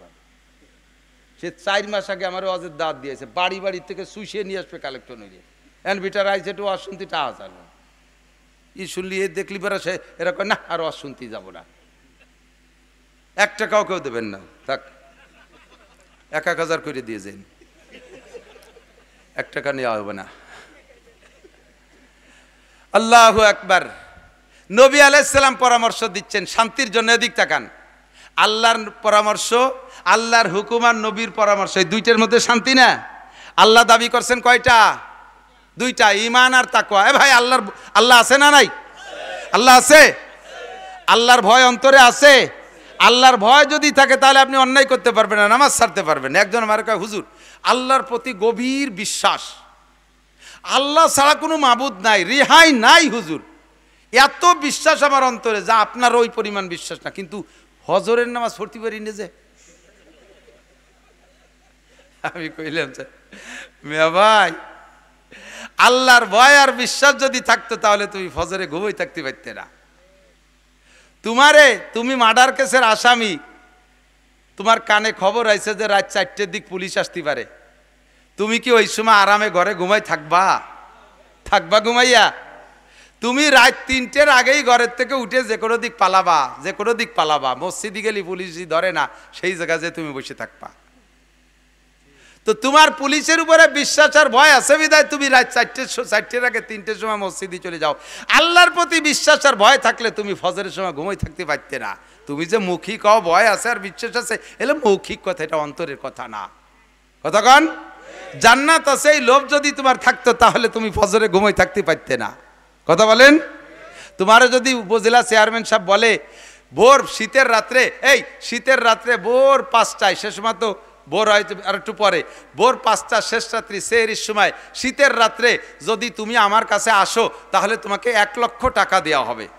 শর্ত হলো ওই রাত্রে আসার সময় তুমি গোসল করে আসবা, গার পানি গামছাই দিয়ে মুছতে পারবা না, কোনো জ্যাকেট ম্যাকেট গায়ে দিয়ে আসতে পারবা না, গোসল করে বিল আড়ি খালি গায়ে এটি আসলেই তোমার 1 লাখ টাকা দেওয়া হবে। বলেন তো কিডা ঘুমাবেন গোসল না করিয়ে? ওই বাড়ি না যেয়ে বসে থাকবেন কেউ? উপজেলা চেয়ারম্যানের কাছে যাবেন, ও আমিও যাব সুযোগ পাইলে, কারণ 1 লাখ টাকা মাত্র। তারপরে নয় ঠান্ডা লাগিয়ে গেলি নয় 10,000 টাকার ওষুধই খালাম, তারপরে তো 90,000 টাকা থাকতেছে। উপজেলা চেয়ারম্যানের পর বিশ্বাস আছে আর তার এই কথার পর, তার ওই টাকার পর লোভ আছে, এইটা অন্তরে থাকার কারণে শেষ রাত্রি গোসল করে 1 লাখ টাকার জন্য লাইন দিয়ে দাঁড়ায় যাবা। ও দোস্ত, এটাই হলো তোমার প্রমাণ যে তোমার ঈমান নাই, বিশ্বাস নাই, এর জন্য তুমি নাকে তেল দিয়ে ফজরের সময় ঘুমাই থাকো, তুমি শেষ রাত্রে উঠতে পারো না। এটাই হলো প্রমাণ যে ঈমান আর তাকওয়া নাই। কথা বলেন ঠিক কি ঠিক না? আমি যদি ঈমান আর তাকওয়া আল্লাহকে দিতে পারি তাহলে আল্লাহ পাক আমার জন্য রহমত আর বরকত, শান্তির সমস্ত দরজা খুলে দেবে, দুনিয়ার যত শান্তি কামনা করি সব দেবে। আর নবী আলাইহিস সালাম পরামর্শ দিয়েছেন, এদিকে হাদিস মার্কা, আরেকটা বলছি না মার্কা হাদিস মার্কার ভিতরে কি বলে? আল্লাহ নবী বলেন ইজা কানা উমারাকুম খিয়ারাকুম। চমৎকার কথা, এই 1,500 বছর আগে বলে গেছে, আর এই সময় বাংলাদেশে এইরকম সেট হয়ে যাবে টেরই পাই নেই। ওয়াজ করছি অনেক আগে থেকে, কিন্তু এবার হলো একেবারে চোখে আঙ্গুল দিয়ে দেওয়ার বছর হয়ে গেছে। যদি তোমাদের নেতারা হয় ভালো মানুষ, হাদিস সহি হাদিস, ইজা কানা উমারাকুম খিয়ারাকুম, যদি তোমাদের নেতারা ভালো মানুষ হয়, জোরে বলেন কারা? আরো জোরে। নেতারা ভালো মানুষ হয়, খিয়ারাকুম তোমাদের মধ্যে ভালো মানুষ, ওয়া আগনিয়াউকুম সুমুহাকুম, আর তোমাদের ধনীরা হয় দানবীর, গরিব মিসকিন এতিম অসহায় কাঙ্গাল দুঃখিনী বিধবা মাদ্রাসা মসজিদ সব জায়গায় ওয়াকাতরে দান করে ধনী লোকরা। ওয়া উমুরুকুম শুরা বাইনাকুম, আর তোমাদের প্রত্যেকটা কাজ যদি পরামর্শ সাপেক্ষে হয়, মসজিদ চলবে পরামর্শ সাপেক্ষে, মাদ্রাসা চলবে পরামর্শ সাপেক্ষে, সংসার চলবে পরামর্শ সাপেক্ষে, সমাজ চলবে পরামর্শ সাপেক্ষে, স্কুল চলবে পরামর্শের মাধ্যমে, কলেজ চলবে পরামর্শের মাধ্যমে, দেশ চলবে পরামর্শের মাধ্যমে, মন্ত্রীদের যারা যে জায়গার স্টাফ আছে সেই স্টাফের পরামর্শের মাধ্যমে যদি দেশ চলে, আল্লাহ নবী বলেন ফাজাহরুল আরদে খায়রুম মিন বাতনিহা, তাহলে তোমাদের জমিনের পিঠটা জমিনের নিচের চাইতে ভালো, অর্থাৎ বেঁচে থাকা মরার চাইতে ভালো দুনিয়াটা তখন তোমাদের শান্তির জন্য একটা জান্নাতি পরিবেশ হয়ে যাবে। নেতারা হবে ভালো মানুষ, ধনীরা হবে দানবীর, কাজ চলবে পরামর্শ সাপেক্ষে, কোনো জায়গা কোনো দুর্নীতি থাকবে না, সব জায়গা শান্তি আর শান্তি চলবে। পক্ষান্তরে হুজুর বলেন ওই ইজা কানা উমারাকুম শিরারাকুম, যখন তোমাদের নেতারা হবে খারাপ, নবীর ভাষায় বলেন নেতারা হবে খারাপ, জোরে বলেন নেতারা হবে খারাপ। কাকে বলে? নেতারা নামাজ নাই, নেতারা রোজা নাই, নেতারা হজ নাই, নেতার মধ্যে ফরজ নাই, নেতার মধ্যে ওয়াজিব নাই, নেতার মধ্যে সুন্নত নাই, নেতা ঘুষ খায়, নেতা ঘুষ খেয়ে টাকা নিয়ে চাকরি দেয়, নেতা দেশের মাল মারিয়ে খায়, রাস্তা মারে, টোন মারে, মন মারে, রাস্তা মারে, খাল মারে, বিজিএফ কার্ড মারে, পঙ্গু ভাতা মারিয়ে খায়, বয়স্ক ভাতা মারিয়ে খায়, তারপর বিধবা ভাতা মারিয়ে খায়, এরপরে কারেন্টের তার খাম্বা সহ গিলে খেয়ে ফেলায় দেয়। কতক্ষণ এ কাম নেতারা করে কি করে না? আজকে তত্ত্বাবধায়ক সরকার, অন্তর্বর্তীকালীন সরকারের কাছে সাধারণ পাবলিক ধরা পড়তেছে না নেতারা? জোর হলো না? কারা? আর এর আগে ফখরুদ্দিন সরকারের আমলেও ধরা পড়ছিল কারা? সে সময় উভয় দলের নেতাদেরকে ওয়াকালে এতেকাফে বসাইছিল, তাও মনে আছে না নাই? ইন্ডিয়া ধরে শুরু করছে, যদিও এখানে একতরফা ধরা শুরু করছে, যেখানে একতরফা আপাতত জিরা জিরা নজর, কারণ ওরা তো বহুদিন খাটি টেটি আইছে, অনেকদিন ধরতে আকাম করতে সুযোগ পাই নাই, যারা নগদে আকাম করছে ধরতেছে। দেশটা এখন জাহান্নামের আগুনের মধ্যে জ্বলতেছে বলে মনে হয়, কোনো মানুষের অন্তরের মধ্যে শান্তি নাই, সমস্ত মানুষ অশান্তির মধ্যে কাটাচ্ছে। কি হয় না কি হয়, ওদিকে ইন্ডিয়া আলাইসে আক্রমণ করে, নাকি চায়না আলা করে, নাকি আমেরিকা আলাইসে সেন্ট মার্টিন ঘাঁটি বানায় ফেলে, ইত্যাদি ইত্যাদি দুশ্চিন্তা। সমস্ত দুশ্চিন্তার কারণ নেতাদের দুর্নীতি। কতক্ষণ ঠিক না? নেতাদের দুর্নীতি। এই নেতারা যদি ভালো হইতো, আফগানের নেতারা ভালো, শান্তির শেষ নাই সেখানে। কথা বলেন ঠিক না? আমার বাংলাদেশে সামনে যদি শান্তি পাইতে হয়, তাহলে এমন নেতা আমরা কামনা করি। কথা বলুন ঠিক। যেই নেতা কোরআন জানে, যেই নেতা হাদিস জানে, যেই নেতা তাহাজ্জুদ পড়ে, যেই নেতা কোরআন পড়ে, যেই নেতা তবলিগি যায়, যেই নেতা হাদিস পড়ে, যেই নেতা ফরজ আদায় করে, যেই নেতা মিথ্যে কথা বলে না, জিনা ব্যভিচার করে না, মানুষের হক মাইরে খায় না, জাকাত ফেতরা মাইরে খায় না, এই সমস্ত দিনদার আল্লাহওয়ালা নেতা যদি হয়, তাহলে আমরা শান্তি পাবো। আমরা দোয়া করব আল্লাহ তাআলা যেন আমাদের সামনে যে সম্ভাবনা আসতেছে, তত্ত্বাবধায়ক সরকারের পরেই তো আসবে ইনশাল্লাহ নির্বাচন, এই নির্বাচনে আমরা এবছর কুরআন সুন্নাহর আইন বাস্তবায়ন করে যারা, তাদের মাধ্যমে আমরা এদেশের শান্তি কামনা করব। ঠিক কি ঠিক না? যদি সেরকম কেউ আসে সামনে, আমরা তাদের সমর্থন করব তো ইনশাআল্লাহ। শুধু দোয়া করবেন যাতে ইমানদার ওলামায়ে কেরামরা এক প্ল্যাটফর্মে এসে আপনাদের সামনে নিয়ে আসতে পারে। আমার যুবক ভাইরা, আমি এখানে দেখেছি এই জায়গার যুবকরা আছে, সমন্বয়ক যুবকদের একটা কমিটি গঠন হয়েছে। তাদের চেহারা দেখলে, যদিও তারা স্কুল কলেজের ছেলে, তাদেরকে দেখে আমার দিলটা ভরে গেছে। তাদের উদ্দেশ্য আমি শুনেছি, সবগুলো দারুণ উদ্দেশ্য। তারাও চাইতেছে, সমস্ত সমন্বয়ক ছাত্ররা চাইতেছে যে আমরা সামনে কোরআন সুন্নাহ অনুযায়ী একটা দেশ চালায় দেখি, একটা টার্ম কমপক্ষে চালায় দেখি এরা কি আনতে পারে আল্লাহর কাছ থেকে। কারণ এরা দেশ চালাবে, শেষ রাতে উঠে আল্লাহর কাছে উলামায়ে কেরামরা মুনাজাত করে, হাত তুলে কান্দে, আল্লাহ তুমি আমার হাতে দাও, আমি উম্মতের কাছে দেই। বাদশাহ শাহজাহান রহমাতুল্লাহ আলাইহির কিসসার মতো। বাদশাহ শাহজাহান রহমাতুল্লাহ আলাইহি বহুত বড় আলেম, বুজুর্গ বাদশাহ ছিলেন। ফজরের নামাজ পড়ে ইশরাক পর্যন্ত মসজিদে বসে তসবিহ তাহলিল তিলাওয়াত করে এরপরে ইশরাকের নামাজ পড়ে বাসায় যায়। তো উনি মসজিদে বসে ইশরাক পর্যন্ত আমল করতেছেন। এর মধ্যে উনার বাসায় ফকির গেছে। তো ফকির বাসায় গেলে বাসার থেকে বলছে যে, বাদশাহ তো মসজিদে আমরা মেয়ে ছেলেরা দিলি কী বা দেবো, তুমি এই এলাকার উনার দেশের নাগরিক, উনার কাছে যদি চাও তাহলে তোমার চাহিদা পূর্ণ করে দেবে, তুমি মসজিদে যাও। তো মসজিদে আইসে ফকির কোনোদিন বাদশাহ শাহজাহানকে দেখে নাই। তো তার একটা বিশ্বাস, বাচ্চা হবে তো মুকুট হবে, বাচ্চা হবে তো প্যান্ট শার্ট টাইকোট হবে, বাচ্চা হবে তো পুলিশ পাইক পেয়াদা পাইতে থাকবে, সেরকম একটা শান শওকতে থাকবে। তো এইরকম যদি কেউ দেখি তাহলে বুঝবো যে বাচ্চা। তো এইভাবে আইসে দেখে মসজিদের দরজায় একজন দাঁড়ানো, খুব ডাটের তারে বাচ্চা মনে করে বলছে, বাচ্চা নামদার আমারে কিছু ভিক্ষা দেন। তো ওই লোকটা অরিজিনাল বাচ্চা না, উনি হলেন বাচ্চার গার্ড, বাচ্চার বডিগার্ড। তো উনারে দরজায় দাঁড় করে বসছি, মসজিদে বাচ্চা ইবাদত করতেছে, তার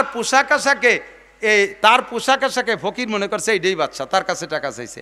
তো দারোয়ান বলতেছে, ভাই তুই আমার চাকরি খাবি, তুই আমার বাচ্চা বলতেছিস, শুনলি বাচ্চা তো আমার চাকরি শেষ করে দিবে না।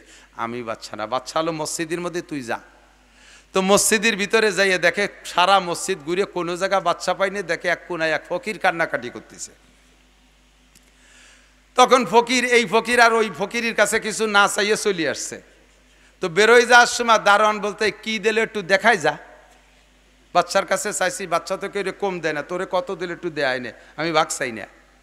তখন ফকির ওই দারোয়ান রে কয়, বেয়াদবি মোটে করবি না, বদমাশ মিথ্যেবাদী, এই মসজিদি বাচ্চা আসে কোন জায়গাতে রে, আমার চাইতে এক ফকির এক কোনায় বসে কান্নাকাটি করতেছে, তুই আমার ধোঁকা দিচ্ছিস, বদমাশ। ধমক দিলি। দারোয়ান কাছে, তুই জীবনে বাদশা শাহজাহানরে দেখছিস?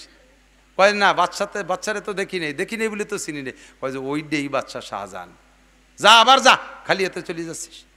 তো এবার যাই দেখে বাদশা শাহজাহান মোনাজাত করতেছে, আল্লাহর কাছে কাঁদতেছে। ও দূরের থেকে হাত পাততে পেতে গেছে, বাচ্চা নামদার আমার একটা টাকা দেন, আমার একটা পয়সা দেন। কাছে যে যখন দেখে যে বাদশা শাহজাহান মোনাজাত করতেছে, তখন ফকির হাত গুটাইয়া হাতটা ছাড়িয়ে দিয়ে আবার বেরোয় চলে যাচ্ছে। আবার দারোয়ান কয়, কি দিলে দেখাই গেলি না? কয় তুমি তো কথাই কবি না। ফকিরের কাছে, ফকিরি কি পাবে রে? এই কইতে কইতে বাদশা শাহজাহান মোনাজাত সংক্ষেপ করে বেরোয় এসে বলতেছে, হে ফকির, তুমি আমার কাছে চাইলে না নিয়ে চলে যাচ্ছ, কিয়ামতে আল্লাহর কাছে অভিযোগ করবা, তুমি কিছু নিয়ে যাও। তো ওনার কথায় একটু মন নরম হয়েছে, কিন্তু আস্থা হচ্ছে না যে উনি তো আমার চাইতে গরিব দিয়ে আসলাম। তাই সে বলতেছে যে কাছে আসছে, আসার পরে বলতে তুমি আমার কাছে চাইলে আবার না নিয়ে চলে যাচ্ছ কেন? কয় যে চাইছি, তো ওই লোক বললো যে আপনি বাচ্চা তাই মনে করেছে, কিন্তু চাইছি, কিন্তু চাইয়ে দেখি যে আপনি আমার চাইতেও গরিব। আমি তো একটা পয়সা দিন এক হাত পাচ্ছি, আপনি আবার তো গেড়িও বুঝতেছে হাত পাইতে বসে রয়েছেন, কার কাছে? দুই হাত পাইতে বসে রয়েছেন। আপনি তো আমার চাইতে অভাবী, তো যে লোকটা দুই হাত পাতা ফকির সে এক হাত পাতা হইলে কি দেবে? এই জন্যই তাড়াতাড়ি আমার জান ইমান বাসায় আমি সারি চলে যাচ্ছি। তো বাদশাহ শাহজাহান বলতেছেন আমি তোর সে গরিব, কথা সত্য, সত্যি আমি বাদশাহ শাহজাহান এবং আমি তোর সে গরিব। আমার কোনো সম্পদ নাই, আমার নিজস্ব কিছুই নাই। আল্লাহ পাক এই জাতির দায়িত্ব আমার কাছে দেশে।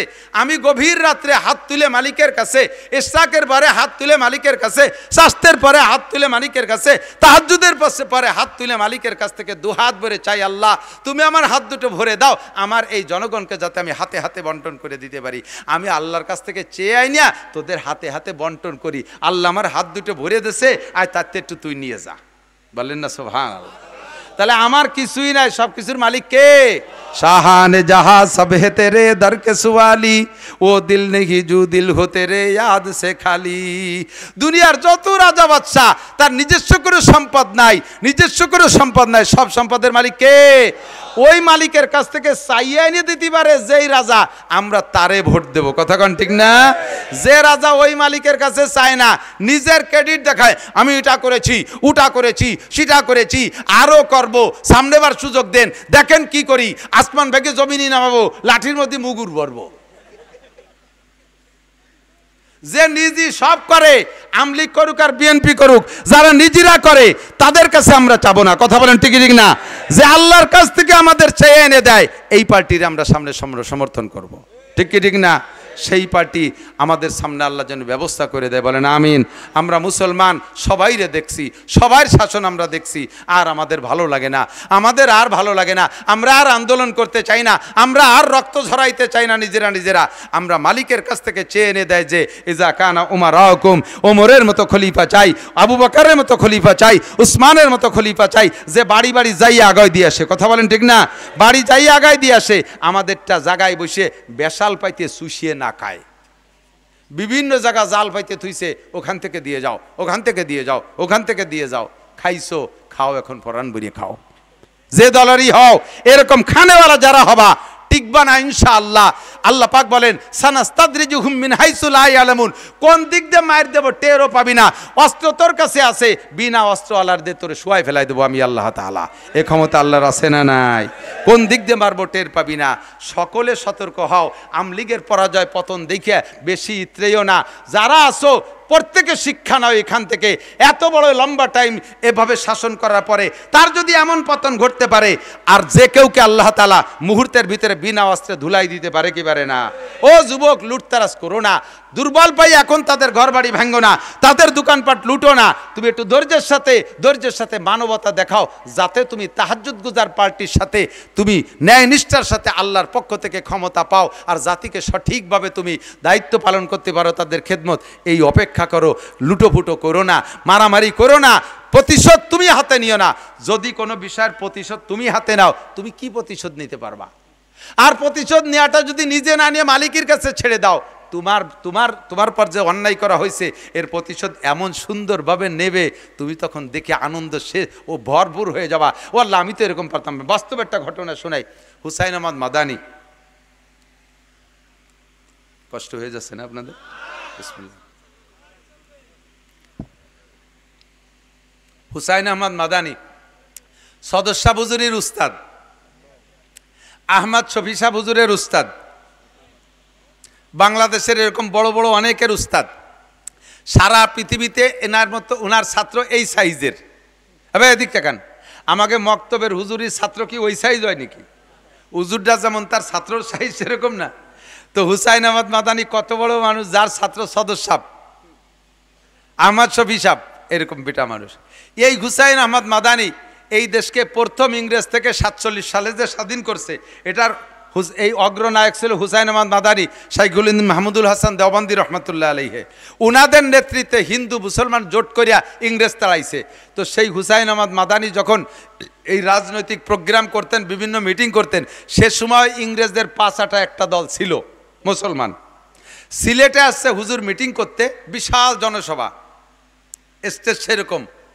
তো হুজুর স্টেজে বয়ান করতেছেন, তৎকালীন ইংরেজের 5-8 এক মস্তান নেতা, মুসলমানেরই সন্তান, হুজুরকে অপমান করার জন্য একটা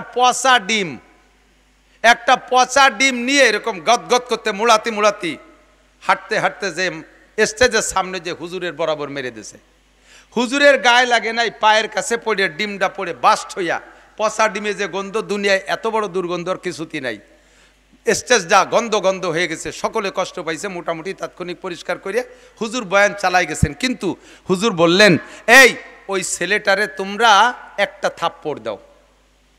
ও একটা ডিম মারছে না, ও আমার একটা ডিম মারছে, তার বিচারটা আমার পক্ষ থেকে করি, ওরে একটা থাপ্পড় মেরে দাও কেউ, তাহলে বিচারটা আমার পক্ষ থেকে হয়ে যাক। ও যতটুকু অন্যায় করছে তার বিচারে একটা থাপ্পড় পায়, একটা থাপ্পড় দাও। তো বড় নেতার ছেলে আর ইংরেজদের ক্ষমতাবান পুষ্যপুত্র, তার গায়ে কেউ থাপ্পড় দিতে সাহস পায় নাই, মুড়াইতে বেরোয় চলে গেছে। আমি নকশে হায়াত অথবা হুসাইন আহমদ মাদানীর আর একটা জীবনী, একটা বই আছে, তার থেকে পড়ছি। ওই ছেলেটা মুড়াইতে প্যান্ডেলের থেকে বেরোইয়া সাইডে যাইতে না যাইতে একটা চিৎকার মারলো, পেটের নাড়ি চিবে ধরে বসে পড়লো। লোকজন কাছে যাইতে 2 মিনিটের মধ্যে শেষ, মুখে পানি দেওয়ার সুযোগ হলো না। মাদানী রহমতুল্লাহ আলাইহি এইটা দেখে খবর পাইয়া সকলকে ভৎসনা দিচ্ছেন, ধমক দিচ্ছেন, তোমরাই সর্বনাশ করলে। ওই ছেলেটা অন্যায় করছে, আমি বললাম যে একটা থাপ্পড় দাও, থাপ্পড়টা যদি দিতে তাহলে বিচারটা আমার পক্ষ থেকে হয়ে যেত। এই বিচারটা তোমরা আমার পক্ষ থেকে কেউ করলে না, বিদায় বিচার আল্লাহর হাতে নিয়ে এনেছে। আর আল্লাহ পাকের ওয়াদা, মান আদারি ওয়ালিয়ান ফাকাদ আযানতু বিল হারব, যে আমার ওলির সাথে বেয়াদবি করে আমি আল্লাহ তাআলা তার সাথে যুদ্ধ করি। আল্লাহর যুদ্ধ করতে অস্ত্র লাগে না। আল্লাহ তাআলা কোন শব্দতে যুদ্ধ করে ছেলেটারে শেষ করে দিল। তোমরা যদি থাপ্পড়টা দিতে তাহলে ছেলেটা মরতো না। ও দোস্ত, বুঝাইতে চাইছি, এরকম ওলি আল্লাহ কারে কোন জায়গা কষ্ট দিয়ে ফেলাইছে কেডা, তার কারণে আল্লাহ তাআলা এত বড় ট্র্যাজেডি ঘটায় দিয়েছে। আমরা যদি এমন কিছু না করি যাতে বিচারটা উল্টে চলে আসে, আমি যদি বিচার নিজে হাতে নেই তাহলে তেমন কিছু করতে পারবো না, একটা চড়ের পরিবর্তে একটা চড়। বাকি যদি আমি ধৈর্য ধারণ করি, আমার উপরে যে জুলুম বিগত কেউ করেছে এর বিচার আল্লাহ তাআলা করবে। আর আল্লাহ যদি বিচার করে তাহলে বিচারটা অনেক সুন্দর হবে। কথাক্ষণ ঠিক না? সকলকে সমঝোতার সাথে স্বাভাবিক থাকার পরামর্শ দিচ্ছি, অনুরোধ করতেছি। আমরা অপেক্ষা করি, শান্তশিষ্টভাবে রাজনীতিটাকে সুন্দর করার চেষ্টা করি। আমরা নেক রাজা এবং নেক নেতা, আল্লাহ রসুল যা বলেছে, ইয়া কানা উমারাকুম খিয়ারাকুম, নেতারা যদি ভালো হয়। 2 নম্বরে আগ্নিয়াকুম সুমহাকুম, সমাজের ধনীরা যদি হয় দানবীর, তারা যদি মসজিদ মাদ্রাসা এতিমখানা মাদ্রাসাগুলোর দিকে খেয়াল রাখে, মৌসুমি ফসলের থেকে যদি কিছু দিয়ে মাদ্রাসাগুলোকে উঠে নেয়, গরিবদেরকে খেয়াল রাখে। ও উমুরুকুম শুরা বাইনাকুম, আর তোমাদের সব কাজ যদি হয় পরামর্শ সাপেক্ষে, তাহলে দুনিয়াটা হবে শান্তিময়। পক্ষান্তরে ইজা কানা উমারাকুম শিরারাকুম, নেতারা যদি হয় খারাপ, ও আগ্নিয়াকুম বুখালাকুম, ধনীরা যদি হয় কৃপণ, ও উমুরুকুম ইলা নিসাইকুম, আর সংসার থেকে সংসদ পর্যন্ত মাতুব্বাড়ি যদি সব বউ গিয়াতে চলে যায়। আপনার এই জায়গা যদি কই যে চাচা 1 মণ পিএস দিয়ে যান, আপনার সেলেসা শুরু হয়ে গেছে, ওরে আল্লাহ, এলে পিএস দিয়ে বাড়ি গেলি পর নানটুর বাতাবার বাড়ি উঠতে দেবে না রে। আপনি নানটুরমার কাছে ভক্ত হয়ে গেছেন। সংসারের মাতুব্বার বউ, ওয়ার্ডের মাতুব্বার মহিলা, ইউনিয়নের মাতুব্বার মহিলা, থানার মাতুব্বার মহিলা, জেলার মাতুব্বার মহিলা, ডিসি হয়ে গেছে মহিলা, এসপি হয়ে গেছে মহিলা, বড় অফিসার হয়ে গেছে মহিলা, উপজেলা চেয়ারম্যান মহিলা, ভাইস চেয়ারম্যান মহিলা, এমপি সব মহিলা, মন্ত্রী সব মহিলা, সব জায়গা মহিলা আর মহিলা। আল্লাহর নবী কয় ফাবাতানুল আরদে খায়রুম মিন জাহরিহা, এই সময় তোমরা বেটারা বাইসে থার চাইতে মরিয়ে যাওয়া ভালো। তো এমন একটা বেকায়দার সময় আমরা চলে আইছি, কতক্ষণ ঠিক না? এইটা পাল্টানোর দায়িত্ব কি আল্লাহর না আমাদেরও আছে? আমাদের দায়িত্ব। আল্লাহ দেবে শান্তি, এই সমস্যার সমাধান করতে হবে, আমাদের দায়িত্ব আছে। আমরা আর কখনো দুর্নীতিবাজ নেতাকে সমর্থন করব? জোরে বলেন করব? আমরা মালের উপরে কৃপণতা করব? পেঁয়াজ রসুন পাট মাট যা হয় তার কিছু ওসর জাকাত দেবেন তো ইনশাআল্লাহ? টাকা হইলে জাকাত দেবেন তো ইনশাআল্লাহ? আল্লাহ পাক আমাদের তৌফিক দান করে। মাতুব্বারি বউ গিয়াতে দেব না, আমরাই করব। মা বোনরা মাতুব্বারি নেওয়ার চেষ্টাও করবেন না, আপনারা ঘরে থাকবেন, পুরুষের কামাই জায়গায় বসে সম্মানের সাথে খাবেন, পরবেন, ব্যবহার করবেন, তাহলেই সমাজটা হবে শান্তিময় সমাজ। এখন আমাদের এই মাদ্রাসাগুলো ছোট ছোট মাদ্রাসায় কেউ যাবে না, নড়াচড়া করবেন, আমি কালেকশন পারি না আগেই কয়ে নিয়েছি। আর 1 টাকাও কেউ দেবেন না, তাও বলে নিয়েছি। শুধু 1000 টাকা দেবেন, 500 200 100 করে টাকা দেবেন। অল্প বছরের শুরু, সিজনের শুরু, এর আগে মনে আপাতত এবাসের কোনো মাহফিল হয় নাই, আজকে থেকেই শুরু। ইনশাল্লাহ রমজান পর্যন্ত আমারও অনেক মাহফিল আসতে আসে।